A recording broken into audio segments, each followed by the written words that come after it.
All Oh, right. okay. Jihad's going to be with us. Oh, good. Okay, and we're live. So I've got. All right. I've already cleared out the dice pool, so you guys can go ahead and roll your destiny. There we go.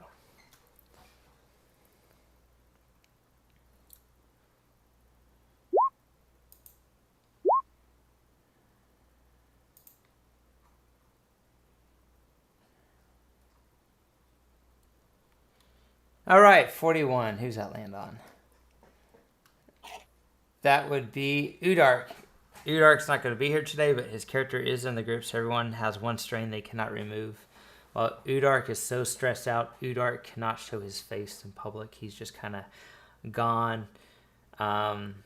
He looked visibly unnerved at something that's weighing down on him, and he's like, Urdak, I gotta do some things. I'll be back. And so he kind of dropped from sight from everyone. Okay, so everyone rolling their destiny. There we go. Give me some dark side. There you go. Okay. Try not to put it all in one place. Okay, so we are on Belsavis, a planet in the Outer Rim. You guys are in a crater, in one of the craters on this ice world that's normally negative 50s on the surface and then is jungle temperatures on the inside. In fact, you guys are in an area that the entity known as Master Blaster calls Dometown, but you guys have a feeling that's not the actual name of this place. Because that sounds like a dumb name. Okay, let me get some appropriate background sound effects going, and here we go. And I'll move you to the map.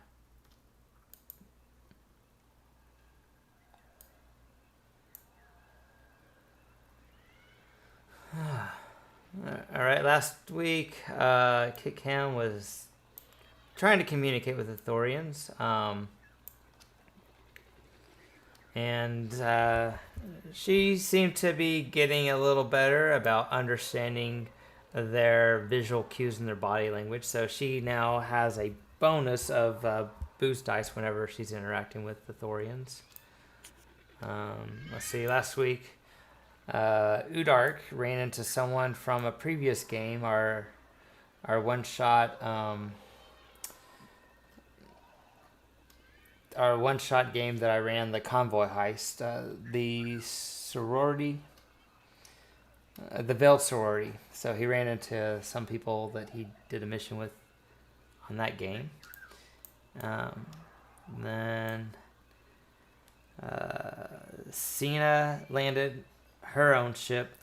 Then everyone else in the group came from the Gazanti on Anguyver's ship.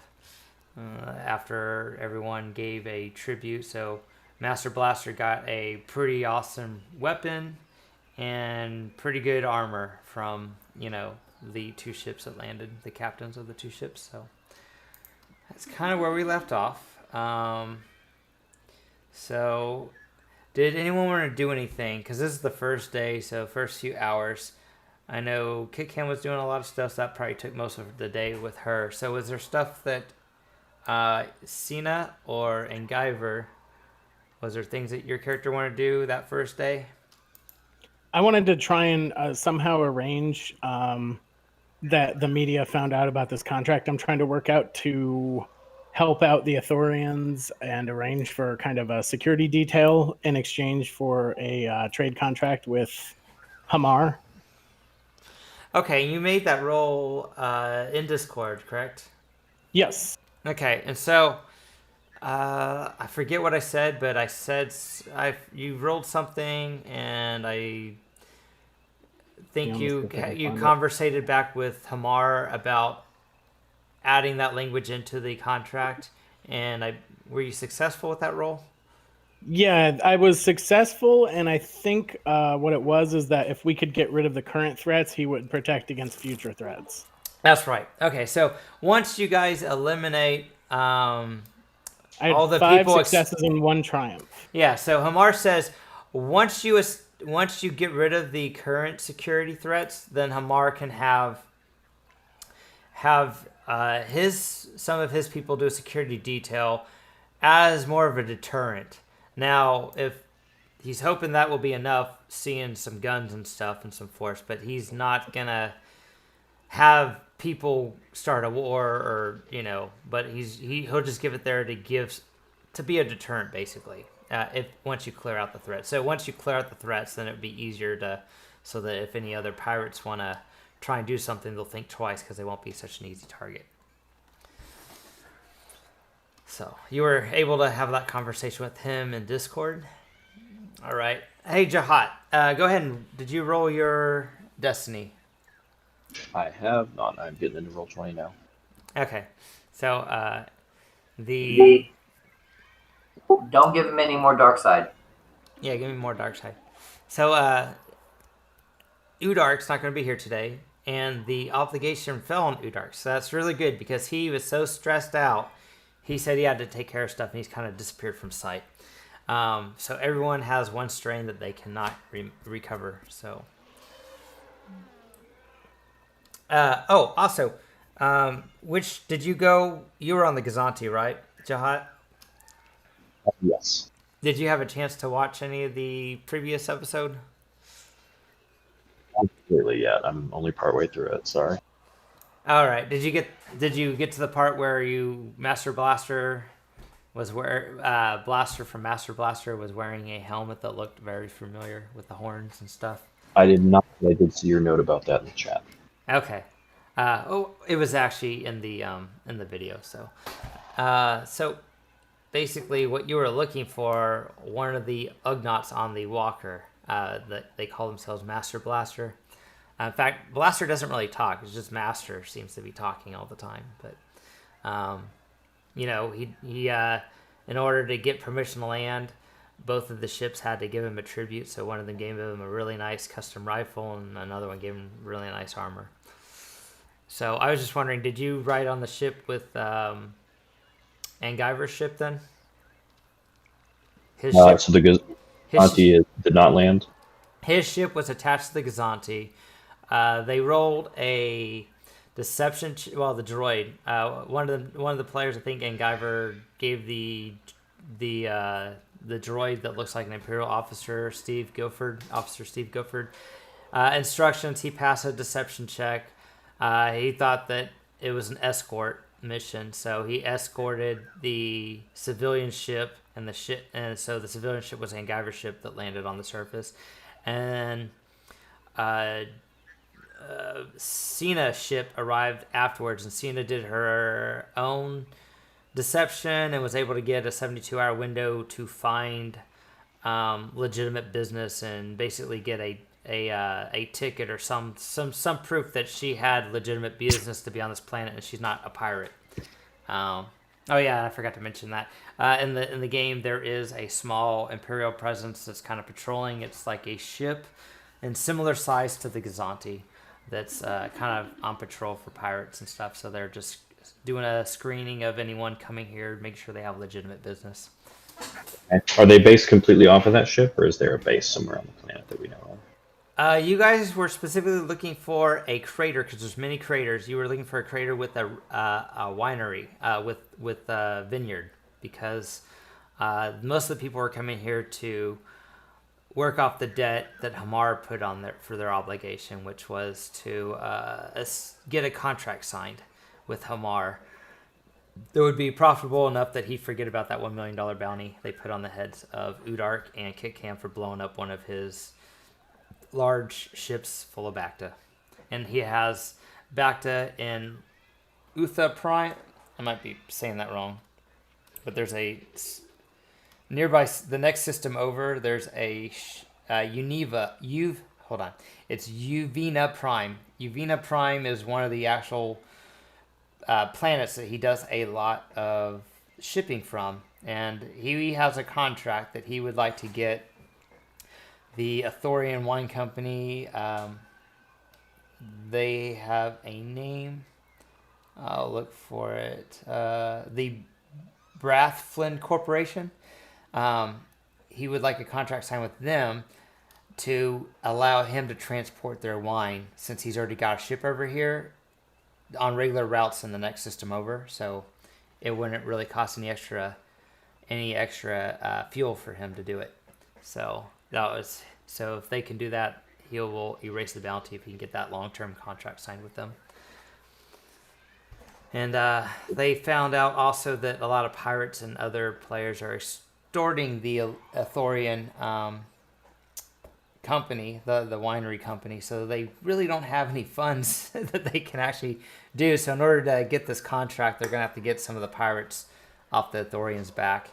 And then one of the pirate gang is actually new. Were you on the heist, the convoy heist one off Jahat? Was he on that? No. Okay, so the Veiled Sorority is actually one of the pirate gangs operating on this planet, and they recognize Urdak from that. So one of the guys that helped the raid on the Zan Consortium, they are on this planet. Okay, so we ended that with I thought from the perspective of the Veiled Sorority, we kind of ended on good terms with them, though, right? Yes. The Veiled Sorority is good terms. In fact, the Veiled Sorority was offering Urdak, was asking Urdak if he could think of a way to extort Master Blaster. Master Blaster. Oh, one thing that the Imperial ship said when you guys were in orbit was to not interfere with Master Blaster, that he is a good Imperial citizen that stays very current on his taxes. So the sorority, the Veiled Sorority, think that he's got a lot of credits and he's been paying the Imperials for special privileges, because them being Ugnaughts, they are alien, but they're willing to protect him. So they're thinking if they can get some type of angle, they cut you guys in on the extortion that they're going to get from Master Blaster. Since and another thing, he has an entire droid crew, so that's also he's been hired by the same company that does the Ithorian company that does the vineyards to build the dome in the first place, and the dome is basically to protect their crops from being wiped out from another ice storm. Even though you don't really see snow or ice in the crater because it's so hot, a huge downpour of water would flood the crops again, so they're wanting to build a dome to prevent that from happening. And so he's got a non-compete contract. He's got no one to pay because they're all droids working for him, basically slave labor. So, and the sorority, the Veiled Sorority was talking to Urdak about if they wanted to get in on trying to figure a way to extort money out of Master Blaster. Isn't Hamar pretty explicitly a crime lord? Hamar has legitimate business in the Bacta, but he's not a crime lord, but he is a big, well-known person in the colonies inside the Inner Rim. And so he has a legitimate... He's a wealthy merchant that deals in illegal and illegal stuff. So he does legal and illegal stuff if you have to know about the legal stuff, really. Yeah, he tries to... wealthy merchant from the colonies. Yeah, he pretty much tries to clean his dirty money through his legitimate business, or credit laundering. I wonder if it would be, and Jahat would kind of share this in character, wondering if it would be worth potentially trying to get the Veiled Sorority in on the securing of the Ithorian vineyards. See if negotiating them a cut to provide part of that protection that we're concerned about. All right, so Sorority is the one that's getting the money, is the one who's doing the quote unquote protection for these Ithorians, from what I understand. So they're extorting the Ithorians for money, and that's what's causing the problem why they can't accept the contract from Hamar, because they can't afford it, because they're paying money to the pirates to protect themselves from the pirates beating them up and stuff and taking their stuff. There are other pirate groups involved though too. So far, the Veiled Sorority is the only one you've seen on the planet, but you guys have only been on a planet for not long before the game ended. Yeah, it was only a couple hours because I had to build some listening devices, and that's what I was doing while Ketkam was getting chatty with the Ithorians. So you can put your character on the map where you would be, and then I guess you could just let us know what you'd be doing for this couple hours, because we already got Engivers building listening devices, and Ketkam is actually among the Ithorians to try and see what their angle is, if they got an angle. And then let's see, who else here? Cena, what were you doing? So I was probably trying to make contacts, like through the HoloNet or whatever, if there's local people that would have interest. Just kind of trying to either find a PR agent to spin this story for me, or trying to spin my own PR to try. And you know, I don't mind if like Hamar benefits a little bit off of it too, make it look like he's doing something philanthropic. Might make him a little bit happier in the end and less chance of him double crossing us. Okay. And Guyver, do you have a HoloNet relay or a Pioneer long-range device to communicate with planets? No, but I think Glenna says she has one on her ship. Yeah, I got one on my ship. I have a HoloNet relay. Okay, you got one. Okay. So yeah, you could do that.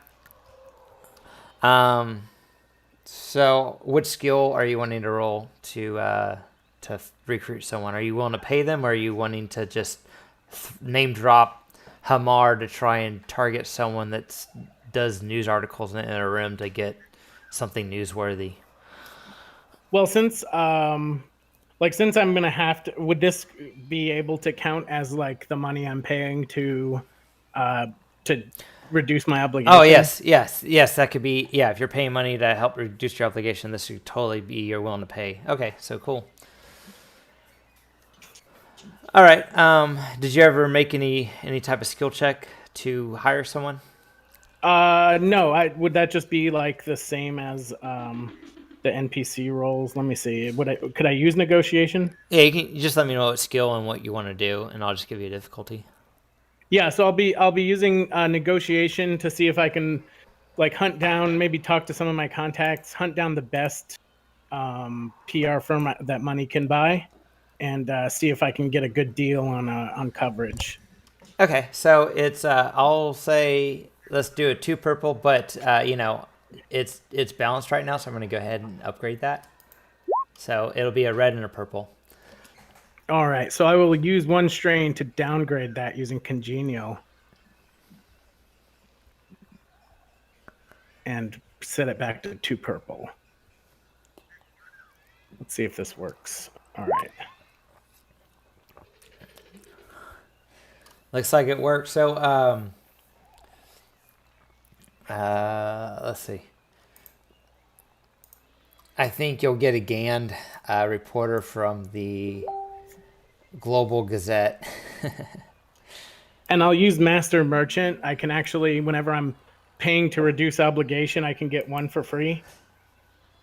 Or 1 extra obligation, so I'll just pay 5,000 less or whatever than it normally would be. I think to reduce it by 10, what is it, 50,000? Yes. All right, so I'm gonna pay 45,000.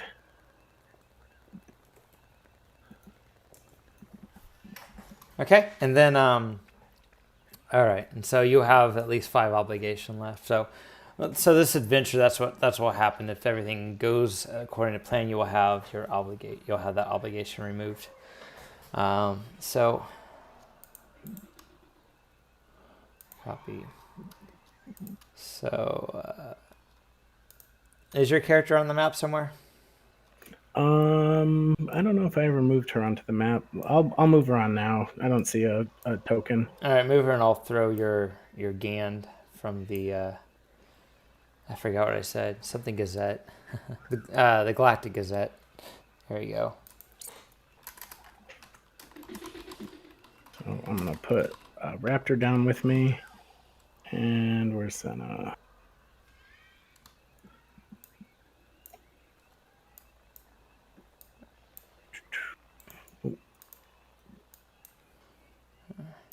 All right, and Duplicated herself again. Is there a second Senate? Oh, there is.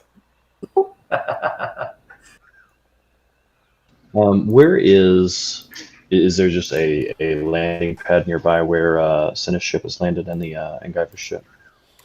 there's Angyra's ship. I don't know if Cinna has a token for her ship. Yeah, my ship's already landed in the middle landing port. Okay, so Charles from the from the Galactic Gazette. Yeah, I'm Charles. I'm here for the story. Oh, it's nice to meet you, Charles. I have like I said, I contacted you via the Holonet, and we're working on a deal. These Ithorians have been under quite a lot of pressure from both sides, from businesses trying to extort them, and from pirates trying to extort them. So we're trying to work on a deal here now, to the benefit of all. I'm here on the ground negotiating this deal for Hamar, the Bacta King. He wants to break into the wine business, and I told him, I'm down here looking at what's going on. We need to solve the pirate problem before we can work with these people. We need to, a show of good faith. Yes. Well, I will go do my thing. And he presses a few buttons and has a few remote camera droids hovering around. He's like, I want to get this from multiple angles. Yes, I think everybody likes an underdog story. We'll do this like a, we'll have the Ithorians be the underdog, and I guess it'll be up to you guys to make this be a good story, so that I can get some recognition for my story. I'd like to get recognized by the Global Journalist Society. Well, we'll make sure that it's such a good story that they won't be able to do anything but praise you and reward you for the work you're doing.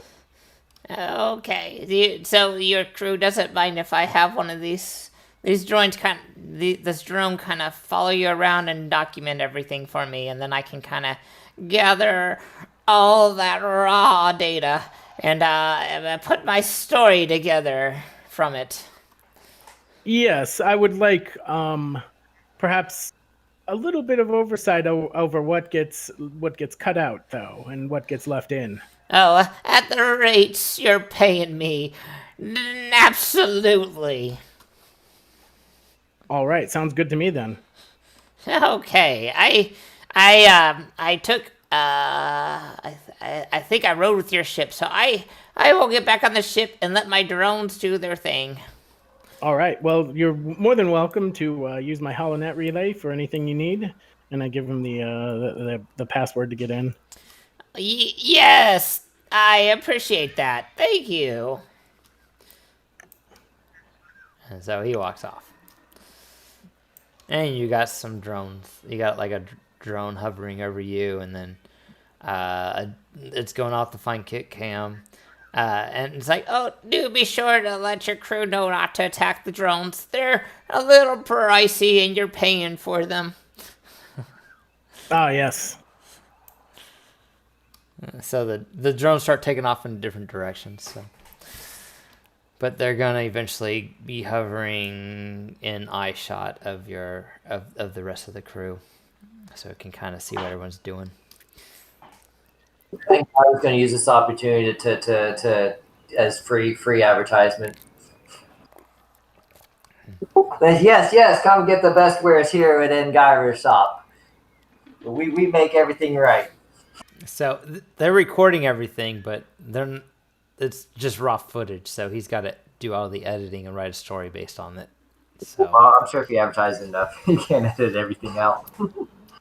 I'm sure if you bribe the person funding the PR, I'm sure they could come to something. Okay, so let's get Jihad up. So what do you want to do, Jihad? We'll try and get you up to speed. I kind of gave a summary of what the rest of the group was doing. I would also like to probably make a little bit of use of the holonet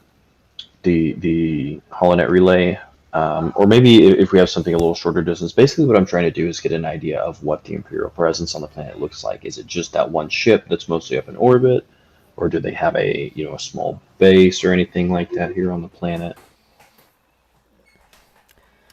You could ask some of your crew. That guy gave you guys a bunch of information. Does someone want to fill him in? I mean, we would probably have to make a roll. I look outside because, like, here we see the small minimal presence where you got Master Blaster and his little mechanic thing. He runs around, and then you got that stormtrooper on the ADP. But as far as what's else on the planet, I think we probably have to do some searching around the planet to see if there is any more Imperial presence or not. That's not a stormtrooper on the AATRT. That's a droid. Right. Oh, my bad. Okay. Yeah. So, I mean, if we want to see if there's any more Imperial presence, like maybe this could be like a, whole deception, oh, yeah, we're doing such good humane work here. And then the background, so further down the planet, they actually have the real troops deployed doing something else. All you've seen Imperial-wise was the ship when you came in. And he said that he is representing Governor G.L. Walker of this sector. And it was Officer Slake of the Belfast, which was this ship that was in orbit. Okay. Yeah. So, I mean, if we want to find more, we probably have to go outside of the dome tent area and look around if that's what you want to do. Okay. No, I was just kind of curious about that. So, I guess honestly, I'll straight up kind of try and go talk to Master and Blaster and ask them about that very interesting mask that they have. All right, and the ship was an Imperial System patrol craft. It's a Silhouette 5. So it could have a lot of stormtroopers, or it could have more mechanical units on it. So I think it could give you guys a run as far as going toe to toe. It's got a lot of weapons as well. All right.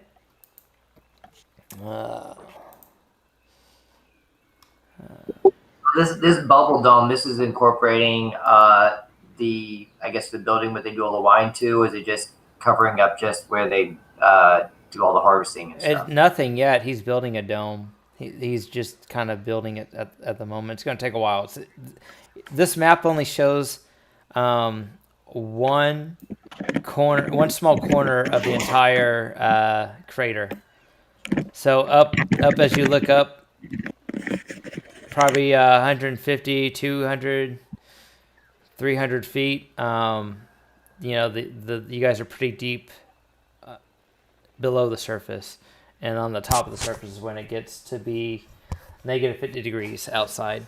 So this whole map right here is just a small bit of what this area that you're in looks like. But it's very similar. You got other huts, you got other small businesses. The majority of it is jungle terrain, so you got the mist and the humidity from the jungle climate. You got some reeks. There's some local natives that look like hunchback orcs, all that kind of stuff. Okay. What was that artifact real fast? I pull up its information. What was it called? It's the demon mask.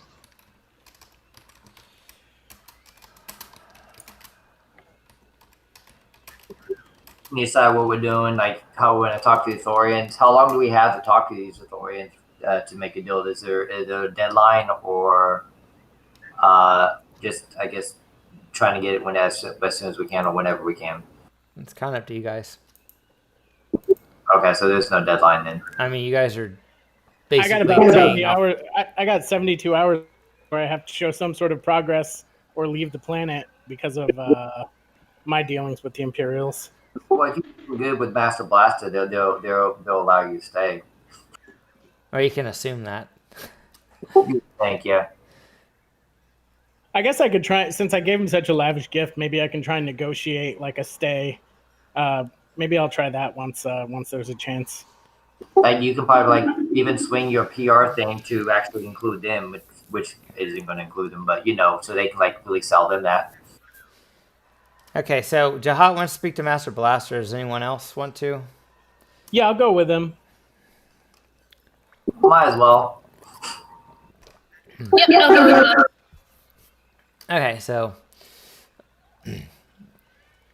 Okay, so you see Master Blaster in the distance. He's kind of ordering the droids around. You, get over there. Lift that up higher. Don't drop it.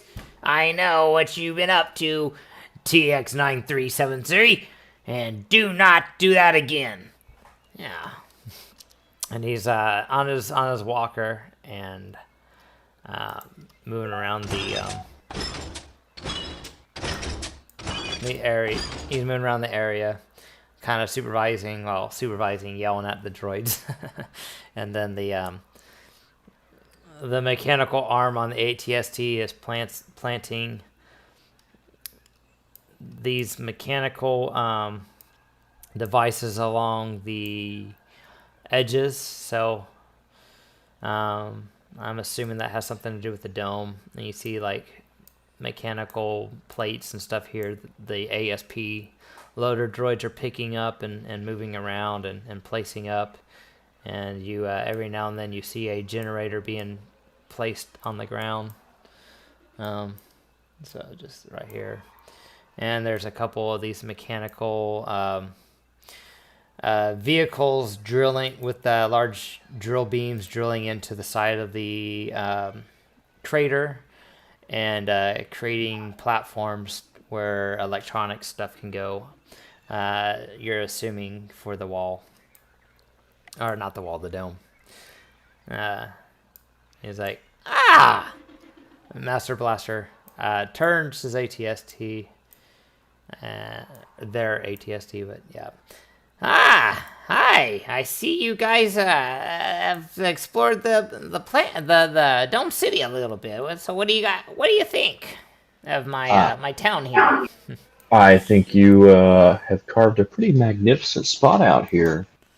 This can't have been easy. It definitely, several of my companions are pretty talented when it comes to engineering, and so I've learned to get a little bit of an appreciation for what is clearly a lot of very hard work and a lot of very talented work that's gone into maintaining this. Yes, I am very good at what I do. Hey, TX97, don't you get back to work. Stop fooling around. Leave L734 alone. Sorry, they're droids, but they're not too they're more the lifting and moving stuff, not the thinking type. So they get distracted easily. Yes, droids are quite useful, but sometimes it can be quite useful to have more intelligent help around. Which I'm sure you obviously understand, considering that the governor obviously keeps you close and well supplied. The government, they're just pretty much, the government doesn't really do much with my operation, but his patrol people do a pretty good job of keeping greedy little pirates away from my operation here. And I keep my taxes well paid. Of course, as any good Imperial citizen would. Yep. Is this building put together enough to where I could do a known schematic roll, or no? It's not even a building yet. So you're 1 year before the Battle of Yavin, and it says that they start building the dome year 0. So I guess we're almost at year 0. So they're starting the very beginning of the plantation. So this first dome will actually be built sometime after the Battle of Yavin, but still within year 0. So it's at the very so it's setting the foundation at the moment. So there's no dome currently. So this, I was saying, is it enough to kind of get an idea of what he's building, so I know what I'm talking about when I talk to him about it, or no? You can do a mechanics check. Does your background story have any terraforming or any type of adventure that you've been in where you've done any work with changing, anything that's like terraforming or colonist type activity? Because this would be something maybe where a colonist would kind of shine. I was going to see if that's one thing I use my known schematic for, or not. If it's enough to kind of figure out a schematic or how. No, it's not. It's not complete enough. But I can let you do a mechanics roll. I'm just trying to determine if your character's background has any experience on terraforming a planet or building infrastructures to maintain a certain type of environment versus, I was just wondering if your character had any of that in its background to determine the difficulty. He's an outlaw tech. I don't think that would have been something under his wheelhouse. Okay, so we'll go with 4 purple then, the mechanics check. And I want to upgrade it with the dark side. So it'd be 3 purple, 1 red.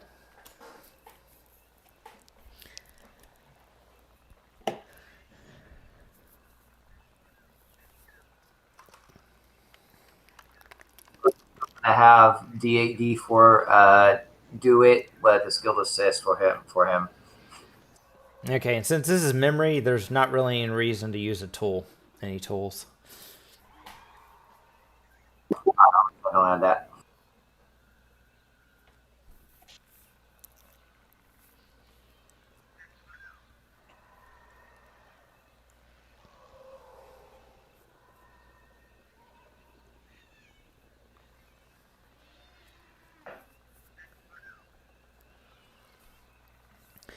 While he's getting that dice pool together, did you want to say anything, Jahat? Or do anything? Yeah, as I'm talking to him, eventually I'd kind of steer the conversation towards that very fascinating helmet he has on there. Oh, you mean Blaster's helmet, huh? Oh, yeah, we found this a while back. Kind of towards the beginning of getting the AT CTE over here. Walking the surface of the planet. But yeah, pretty neat find, huh? And Blaster's like, and he's got the mask on. He just grunts. So some kind of antique looks like. Are there ruins of some kind around here? There's all kinds of weird stuff on the surface of the planet. It's too damn cold for me though. So we just something that caught our eye. It's almost like it was calling to Blaster here, because Blaster kept wanting to go towards a particular location, and so I went ahead and did it and bundled up, and he found it. So more to him. It makes him happy. It makes me happy. I would like to ask Eisen to do his little special Vornsker thing and see if he smells anyone force sensitive around here. Does artifacts that are artifacts force sensitive, or no? This would just be force sensitive individuals. I'm just Jahat's kind of curious that it would be calling to calling to blast. What's the range of that gift or ability? Let me double check the wording. Medium range. Medium personal skill, I'm assuming. Yep, and it's a average perception check here.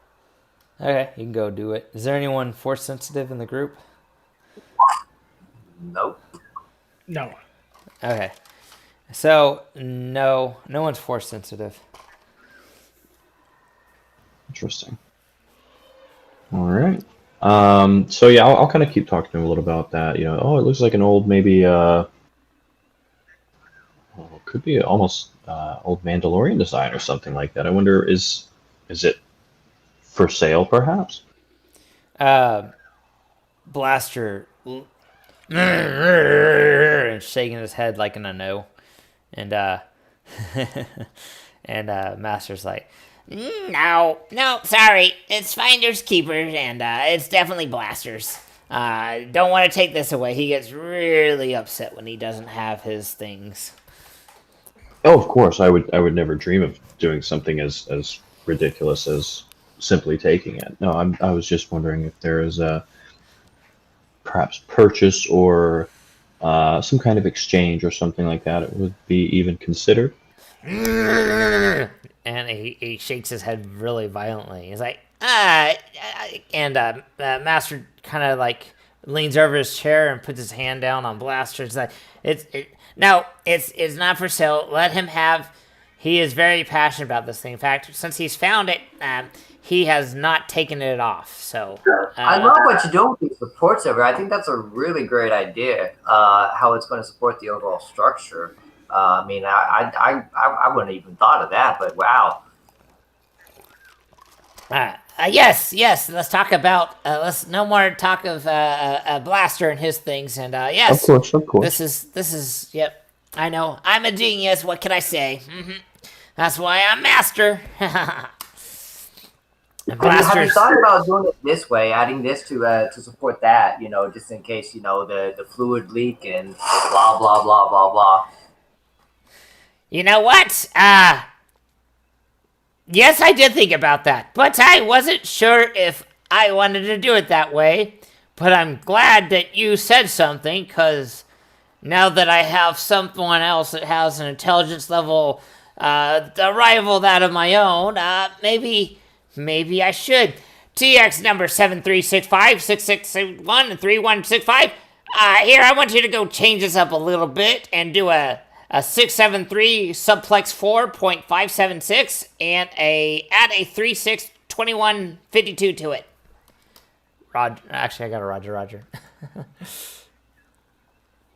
If you need any more help or want to elaborate more, just let me know. Like I say, I got parts to help out, and I got other droids as well that could probably help out in that build. There's only one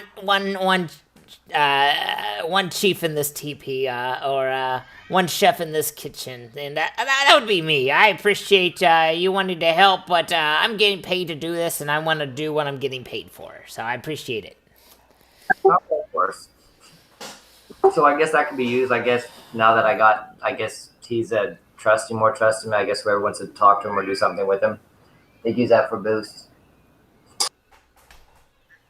It's like, if that's the mask the Hots look for, maybe he can use it for boost or something like that, future or something like that. I don't know. Unless we can find out something else with all that advantage. Hey, you guys, let me know what you want to do with him, and you can maybe suggest some narrative ways of applying advantage or triumph to increase boost or upgrade a check. Just let me know what you're thinking and what you want to do, and I'll. Yeah, I wasn't sure what the group wants to do. Like if they wanted to take the pirates up on that offer to disable Master Blaster a little bit, or if they want what they want to do. So at least that's going to get him at least on our good side, at least. So he maybe trusts us around his Jordan and stuff. Do you want to spend any advantages for useful information towards Jahat? Do that. And then upgrade his check, I guess, with that, or downgrade his check. Or whatever. Make it harder for someone else when he does it. So, I didn't get your name, but the guy asking about Blaster's mask, we did find it in one of the caves, and there are numerous caves on the surface, but there's also some dangers on the surface as well. So, I'm pretty sure you might be able to find something similar if you're willing to go get yourselves in a little dangerous, on the precarious areas of the surface and to search out some of these caves. Of course, we'd appreciate any information you can provide. So he kind of lets you know about what area he's seen it in, and he's also I'll give you this. And I know that the Empire, our friends up here, the governor, I don't know if he's actually sanctioned it, but someone, looks like they have some imperial experiments up on the surface, and they're very territorial. So I would suggest staying away from anything that moves on the surface, and don't mess with any of their communications. But yeah, and I've seen a few probe droids. If you have any type of equipment that detects that, I would steer clear of that. You don't want to get detected by them. It'll save you a lot of headache. Oh, Master, I had a question for you. Everyone around here says you're the guy to talk to if you need to deal with the Imperials or the governor. And I need to try my stay on the planet.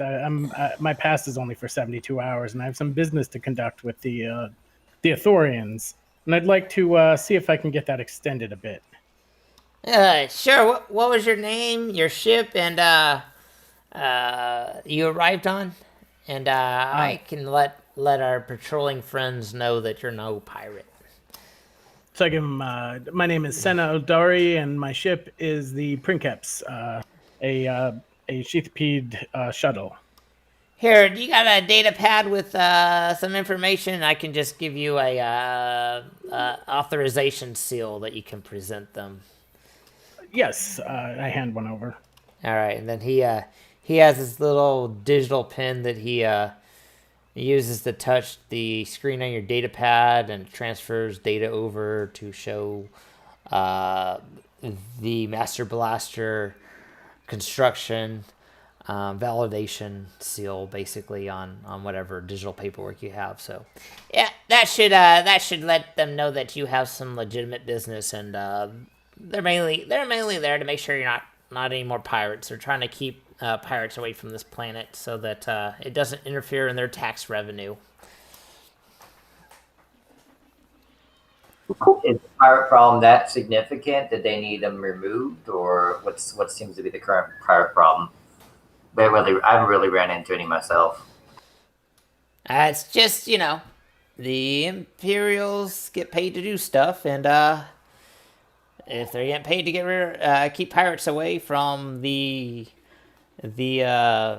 law-abiding citizens of the galaxy, that's what they're there for. I don't really know any details. I pay them so that I don't have to mess with any of that stuff, and I can just do my job.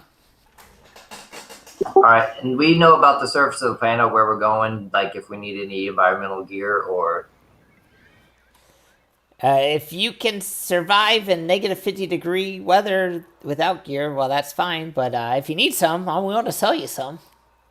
At a small markup, of course. Of course.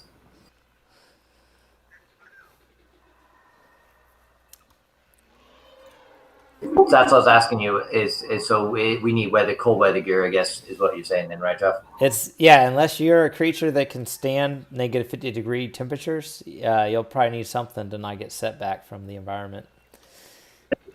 Okay. Well, if you have a sealed suit, would that be allowed, or would you have to have something like that, attachment or something? Does it specifically say that the sealed suit allows you to be in extreme hots or extreme cold? Because I know certain suits do say that, and I don't know if yours... I don't know. What does sealed suit really do, I guess? It seals it so that you can breathe oxygen and not have to breathe gases and survive in the vacuum of space. But since it's a Star Wars and there are no... The space in Star Wars is different than real life, because apparently if you just have a breath mask, you can survive in the vacuum of Star Wars space without every bit of liquid in your body freezing and exploding all your veins, because that's what would happen in real life versus... They'll probably also keep you from getting wet if you you get submerged. So if it doesn't say that, you'll probably need something that will just take away setback from extreme hots or cold temperatures. Okay. The area we're going, is it going to be big enough for a ship, or do we got to like a astrogation or something like that to determine what the layout or survival to know what the layout's going to be like? The caves are really small, so There's not a cave that any of these ships will fit into if you guys are going to go exploring caves.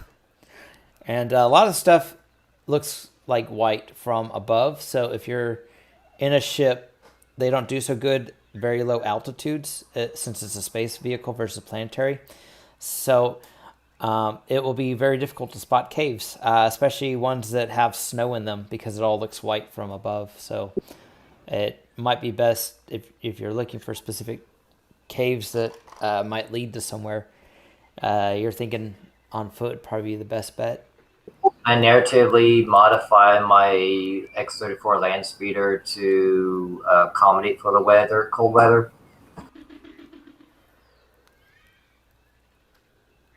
If so, what kind of mechanics would that be?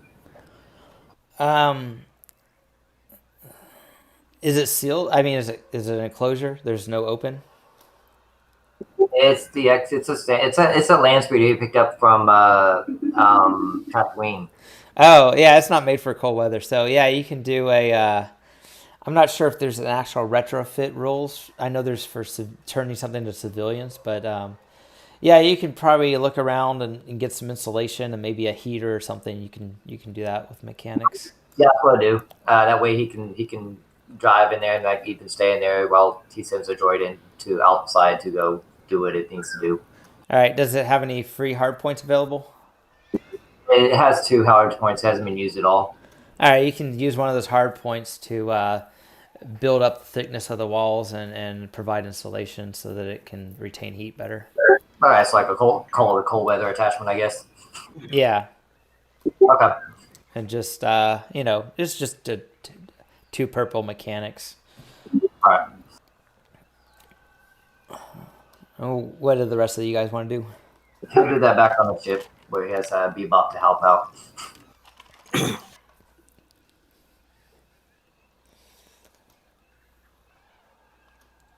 All right.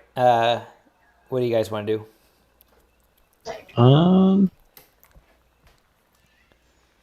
Do I get to make any kind of like negotiation roll or anything like that for my conversation with Blaster? Obviously, even if he's not willing to sell it or trade it right now, then I'm trying to also like at least kind of get the idea in his head a little bit, maybe make him look more favorably on it down the road.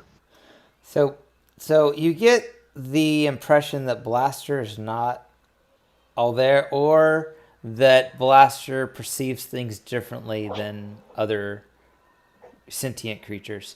It's almost childlike a little bit, and very. He has extreme fits over specific things. So, it might be a communication deficit. What are you wanting to talk to him about? Because it's like kind of walk on eggshells to not have him have a fit. Right. So basically, just over the course of that previous conversation, and then maybe a little bit more conversation.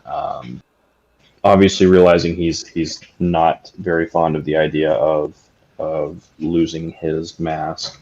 I'm just kind of trying to feel him out a little bit better, and like I said, just maybe make him do what I can to have him consider the idea a little bit more favorably, or get an idea of what he might, what it might take to convince him. Do you have any force powers that let you read minds?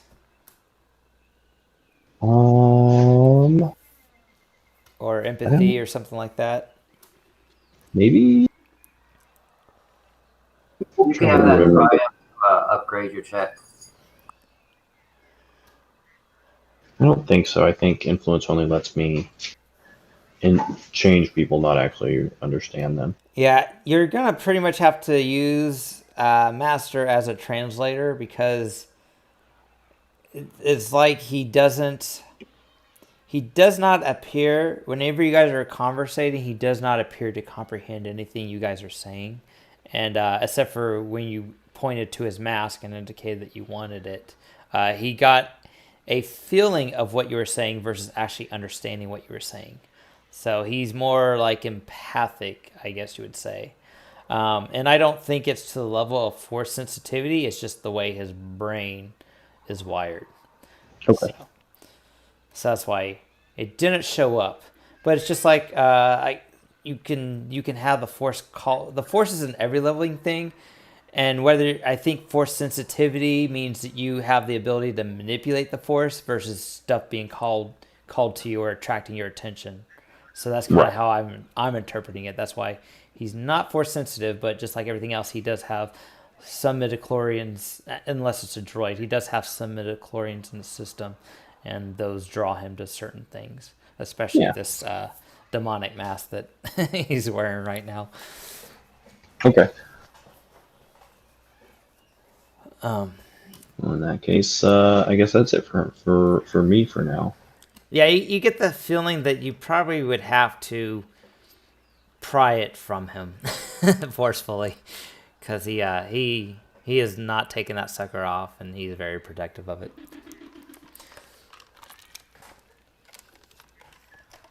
But again, that could be something you're willing to do. Maybe if they go to sleep or something.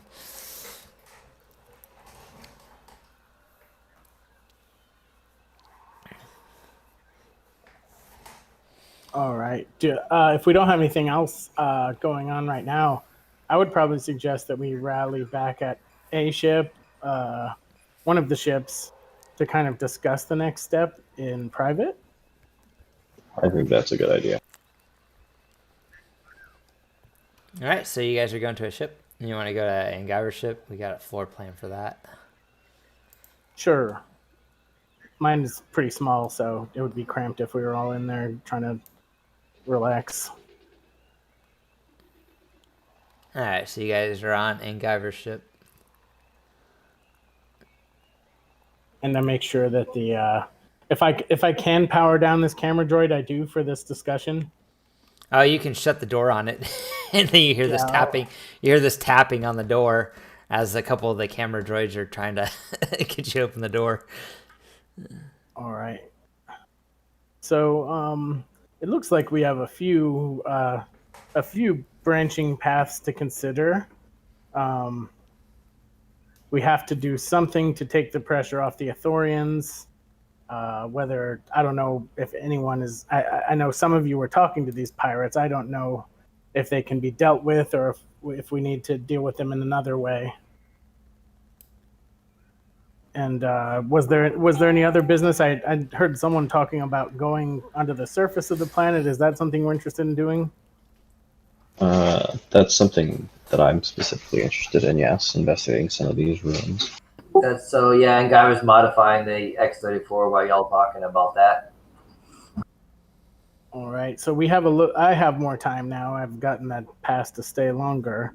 How do we want to deal with all these factions?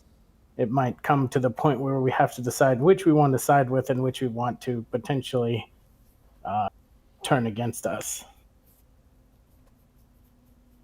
So let's picture this, and Jod will do the full, like, you know, rolls over a drawing board and kind of is we're doing this on a brainstorming thing. So we got the Imperials, the small Imperial presence here that is pretty heavily enjoined with and supporting Master and Blaster. Yes. It seems that the officer that I spoke to on my way in said an attack on Master and Blaster is tantamount to an attack on an Imperial soldier.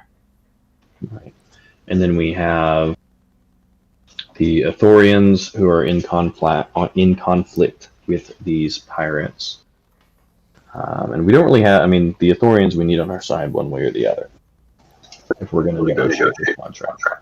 Yes. I think that we should go with the Ithorians, simply just because I was able to go out and spend some time with them and gathered up some intel, and honestly they seem pretty harmless. I tried to approach one, and when I approached it, it was like raising its hands, giving me money, the berries that it was, or the grapes that it was picking. So, I mean, they seem to be a very docile being. So I personally would like to try to protect the Ithorians as much as possible. Oh, I got an idea. I could build them some droids to help them out with that. You could. You absolutely could. Their operations, did they have any help, or were they all doing it by hand? I mean, that seems kind of tedious and more laborious. Well, from what I can gather, they actually prefer using their hands and making things out of simple materials more so than really technology based things. However, though, maybe perhaps if we could come up with something that could be more of a defensive item that they will be able to utilize, then Yeah, we could probably do that. Because they seem to be proud about making it from scratch. They use it from hands and stuff like that. So yeah, and I think that that's one of the reasons why their wine is, so coveted throughout the galaxy as well, is because it is still made the same way it was made, hundreds and thousands of years ago. oh yeah, factory made stuff is never that good of quality. I mean, look at my droids. I make them all by hand, and they're way better than that factory stuff you buy. Yeah, exactly. And like I said, I mean, they seem like to be very docile people. They're not one to like get in confrontations or fights. They just rather give up whatever they've got and then start all over again the next day. So I think, maybe trying to help them protect themselves a little bit better, and assisting with driving out all these pirates. Kind of reminds me of Ilmac. One of my friends I grew up with, he was a Ithorian as well. Could we potentially try and maybe negotiate some kind of alliance between Master and Blaster and the Ithorians, and kind of pull them under that protective bubble of Imperial protection? I think they already are kind of protected right now. I mean, as far as you like talking about these pirates, or Right. yeah, I don't think they're worried about they're doing the pirates. Maybe we can convince them to, get some help from droids. Not so much to do the picking for them, but you need to help with labor, or at least help them with being protected. Okay, I'm sorry. Maybe I misheard. I thought they were. I thought the Ithorians were having issues with the pirates, and that's what they're wanting us to deal with. The pirates are extorting them. What we're supposed to be doing is getting a contract with Homar, and we found out that the reason why they can't do what Homar's been asking, I guess, been trying to get a contract with them for a while, is because they can't afford it because the pirates are extorting them for money, and they're not getting any help from anyone because they're too afraid to ask for help. So that's my thought is I mean, in addition to obviously we can help try and take some of these pirates out and take their stuff as we do. But as part of a longer term solution, we might even be able to, if we were able to get some kind of, like I said, alliance or friendship between Master and Blaster and the Ithorians, then they could have kind of a more long term protection from that kind of extortion. Well, I negotiated that Hamar will provide a security detail as long as we get rid of this current threats. So we already have a long-term protection ready to go into place. We just need to solve their short-term problems. Okay. Because Hamar will protect his investment if we are able to secure the contract. Okay, got it. So do we want to chase these pirates out of here and then provide them some support, or are we worried about the pirates lashing back out after these ones get out? Well, someone was on good relations with the pirates, so I want to make sure we're not stepping on toes if we do kind of go all out against them. From what I hear is the pirates wanted us to sabotage Master Blaster, so we're kind of in the middle.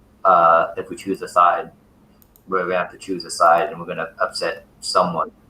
And I'm not sure how familiar I am with Jahat's goals here, but I was thinking we might be able to facilitate a conflict between Master Blaster and these pirates, or have a conflict and make it look like the pirates did it, and have the Imperial response blow back on them. We could. I mean, they did offer that. Maybe we can get something recorded, maybe even sabotage some of Master Blaster's droids and make it look like they did it. Yeah, I think we'll want to get some information on the pirates' capabilities. Get an estimate of what their actual forces look like before we. Because I actually, now that you mention it, I do kind of like that idea of potentially triggering a pirate attack. We could even, assist in fighting them off or something like that. And perhaps Blaster might be wounded in the conflict or even killed, and you could recover what you wanted. But I don't know if Senna's aware of Hypothetically. angle. Yeah, but if we kill Master Blaster, if he gets killed somehow, then we're all going to be held accountable for that. The Imperial, from what I'm saying, this seems like a big project from what I could tell. Unless the pirates kill him while we're fighting against the pirates. That is true, but I think we probably want to keep him alive as best we can. Maybe if we're keeping him alive or safe, maybe he'll give up that mask if that's what you really want so bad, Jihad. Potentially. The other option I thought of was I don't know this again, but I do know that I would suggest maybe creating a counterfeit. That's a nice idea, and then sneaking in and still switching them out. Yeah. That's true. And I don't know about the force sensitive part, but like the mask probably doesn't mean that much to him other than it's the thing he found. So if we just replaced it with a dud, it might not really it might go unnoticed. Yeah, someone would have to get a good look at it to recreate it. Well, I have footage of the encounter on this on these camera droids. Oh, I could take a look at the footage then. So we can get probably as close a look as we need. I'm paying the publicist, so I have mostly unfettered access to their footage.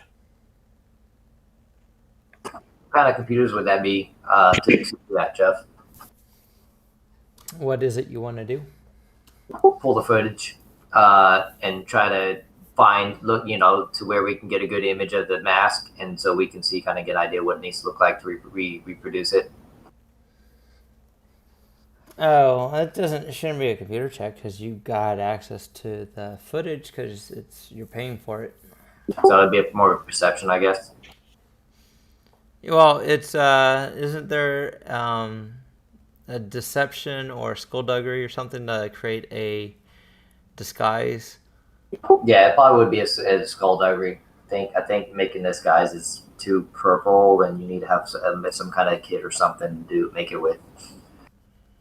Yeah, so if you're trying to make a mask duplicate, you need to build it, and then you would do the deceptive disguise thing to make it look like it. So it'd be like two different. Well, I got a bunch of spare parts lying around. If they want to use that, look in the bin. See if do your spare parts look like the bones of a particular animal? I don't know. Maybe if you got some pretty good artistic skills, you could make it look like whatever you want. We also do have the option of going to investigate these ruins or wherever he found it originally. I mean, if there's another one there or something, then that would satisfy me. We could just potentially avoid this conflict in the first place. Yeah, that's why Bebop's over here working on this one. But this, I think my speeder only holds like 2 people, and then some cargo space in the back. So unless y'all have some other mode of transportation, you probably have to walk and wear some cold weather gear. I have my jetpack.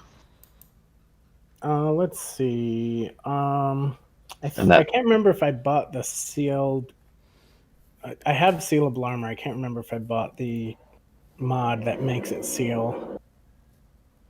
Got some heating packs to it. So the sealable, from what I understand, is you can not have to worry about breathing toxic gas or fumes, but it doesn't do anything for cold weather, because apparently in Star Wars universe, space versus real space, you don't have to worry about freezing to death in negative 270 degree atmosphere vacuum. Oh, so space isn't cold in Star Wars? Apparently not, because we've seen Rebels where they go in space with nothing but a breath mask, and apparently that's what you can do in this game too. You can be out in space with nothing but a breath mask, and you don't have to worry about the liquid in your skin simultaneously trying to freeze and explode out your body at the same time, like it happens in our galaxy. In physics and space and real world, because Star Wars is a lot different. Oh, damn. I thought that would work. Okay. I don't even know what gear I would buy for cold weather. The thermal cloak that I got from Tatooine, is that for only for hot, or is that for both environments? I think it says it removes setback due to harsh conditions, weather conditions. So That's the other thing. Thermal cloak, yeah, it removes setback die from extreme conditions, whether that's hot or cold. yeah, so this would be extreme, and you would get setback based on the cold weather. Okay. We could also probably craft something similar with gadgets and just say it's a, personal heating pack or something like So that. yeah, you can create a precision tool to remove setback from resilience checks.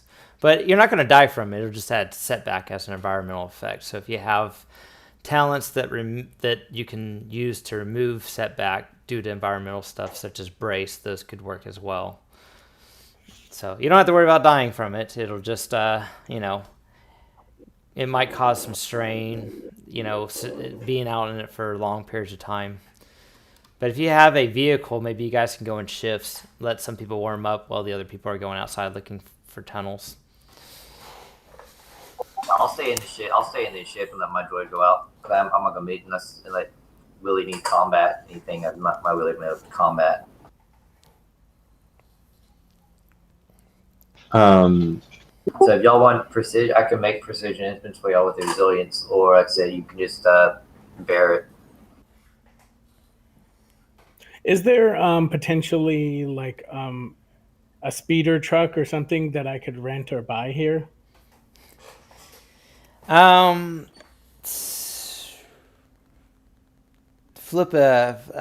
could flip a desk. You could use a light side point, and I'll say yes.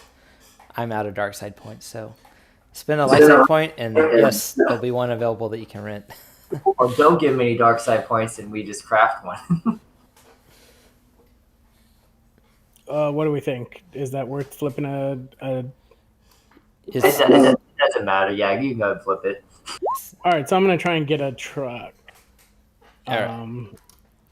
Yeah, I don't have my Ogdude open, so if someone has their Ogdude open up, let me know. And it's a +1 rarity because it's there's trade routes, but we're in the Outer Rim, and the planet's not desolate enough. I mean, there is a population here, so it's no negatives from being a frontier world or anything like that. All right, looks like light speeder trucks are pretty low rarity. Passenger capacity 10, cost 7,000, rarity 2. And so you can rent it for. Go ahead and roll, and I'll tell you what the price is. You can roll your negotiation to locate one, and then I'll use your roll to drop the price down or increase it depending on what your dice say. All right. So, is there a difficulty, or should I just? It's based on the rarity. So just the rarity of the truck, add 1 to it. So it's 3 rarity 3, and what's that? A 2 purple? Maybe. I gotta pull it up real fast. What did you say the rarity modifier is here? It's I didn't roll the +1. skill. It's just like skip 1. I didn't roll the skill. I just rolled the purple dice. All right. So I got 3 successes, 5 advantage. It's actually a 1 purple, but yeah. Okay, so you find 1. All right, so they'll rent it to you for 35 credits a day. Is that good? Yeah, I'll just drop like 350 up front for 10 days. Okay, sounds good. And then, do you want the insurance? Ooh, we probably should get that. Yes. So that'd be an extra 14 plus a tax. We'll just call it an extra 15 credits a day. All right, so that'll be 50 a day. So I'll drop 500. All right, so I just used your roll to kind of lower the price from 70 to 35, and then you got the insurance, so you don't have to worry about having a walkthrough when you return it. And it might not be in good condition when we return it, so we'll be glad we got that. Exactly. All right, so it's basically the light speeder truck. I don't have a token. I have tokens, but I don't have one set up, I don't think. Space fan. And my bodyguard has some driving skill, so he can operate it. Cool. So, hey, Demarion, do you mind duplicating your token, and then that'll have the stats of the civilian one, so someone can have the civilian one. It shouldn't have any weapons on it since it's the civilian truck. Talking about the X34 I have. Yeah, just duplicate that and let all players use it, so one of them can update the stats. Modify the one I have. I don't have access to modify this one.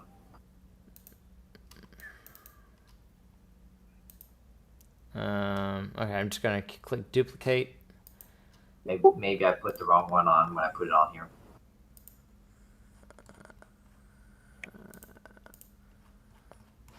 Okay, I've duplicated it. I'm gonna go and allow all players to see and edit it. All right, and go put it. All right, it's underneath Urdark's. It's underneath Urdark's, son of Urdark's character sheet. Yeah, this one's called the Spit This Silver Bullet, the one I have. Okay, this one's just called copy of X34 Landspeeder, so you guys can use that and just modify it. And we'll say it has a hood instead of being an open convertible top. All right, so are you guys wanting to go to the surface? Yeah. Okay. Yeah. All right, do you want to go ahead and say you rested? It'll be the next day. Yes. Start up new, have the whole day ahead of you, so you guys can do that. And there's no Imperial presence on the surface that we know of? That you Is that know correct? of. That you know of, that he did warn you. One of the insights that you got from your roles of talking to Master Blaster is that there are some Imperial experiments that they've noticed and some probe droids, and he just advised you to stand clear of any of that to avoid any headaches. All right. So me and Raptor are gonna have our illegal armor on because it takes a bit to get in and out of. All right, and then you guys can just drop your stuff on the top of the map, top left.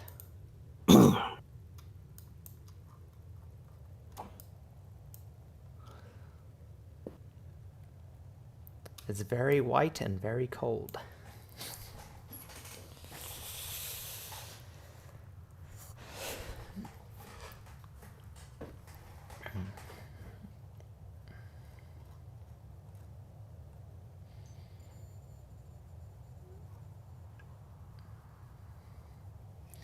Does your vehicle have any sensors?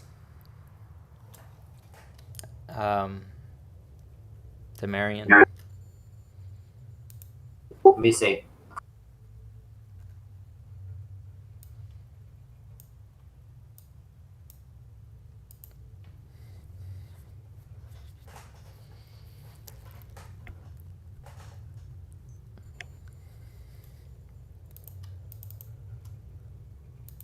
Close. Right.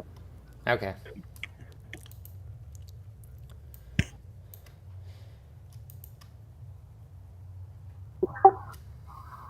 I forgot to hit copy on my other sensor droid from the other page, so I pulled that one back out and I forgot. I don't have control of that. All right, let me grab it.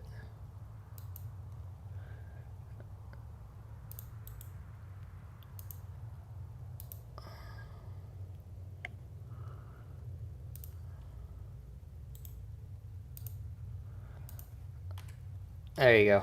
I put it on the map. Thank you very much.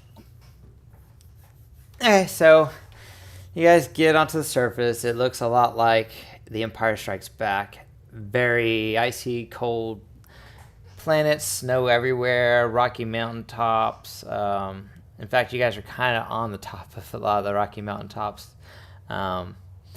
the snow's very thick. It goes up to your waist. You got to be careful and watch for dropping into a small crater that doesn't go quite close enough to,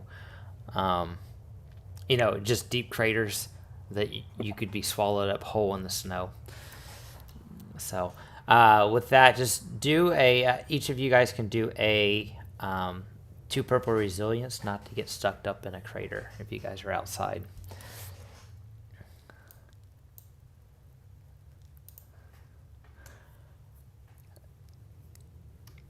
And you guys are doing a roll to look for caves, right? So that'll be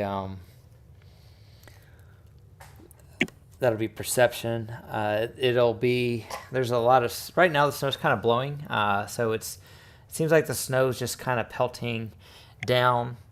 It was doing that when you guys were in the crater, but the heat of it was kind of turning it into a misty vapor. So when you guys were in the crater in Dometown, it was part of the humidity and the moisture. You'd feel like if you guys have been in a humid plant environment that's kind of jungly. So now that you're on the surface, it just seems like it's constantly flurries of snow coming down. So your visibility actually has about 2 setback due to the snow flurries. Oh, you did a perception, Ketkam. I was just rolling to see if anyone fell into a crater. It's just resilience versus perception. It's Oh, okay. Sorry. I was thinking it was perception. Sorry. My bad. no problem. No problem. I was just describing. All right. So I guess Angiver's in there. So Ketkam is walking with you guys, and all of a sudden you turn around and Ketkam's not there, and her droid's just kind of hovering. What happened to Ketkam? So take a strain, Ketkam. You've just fallen. So you can go ahead and do your ah.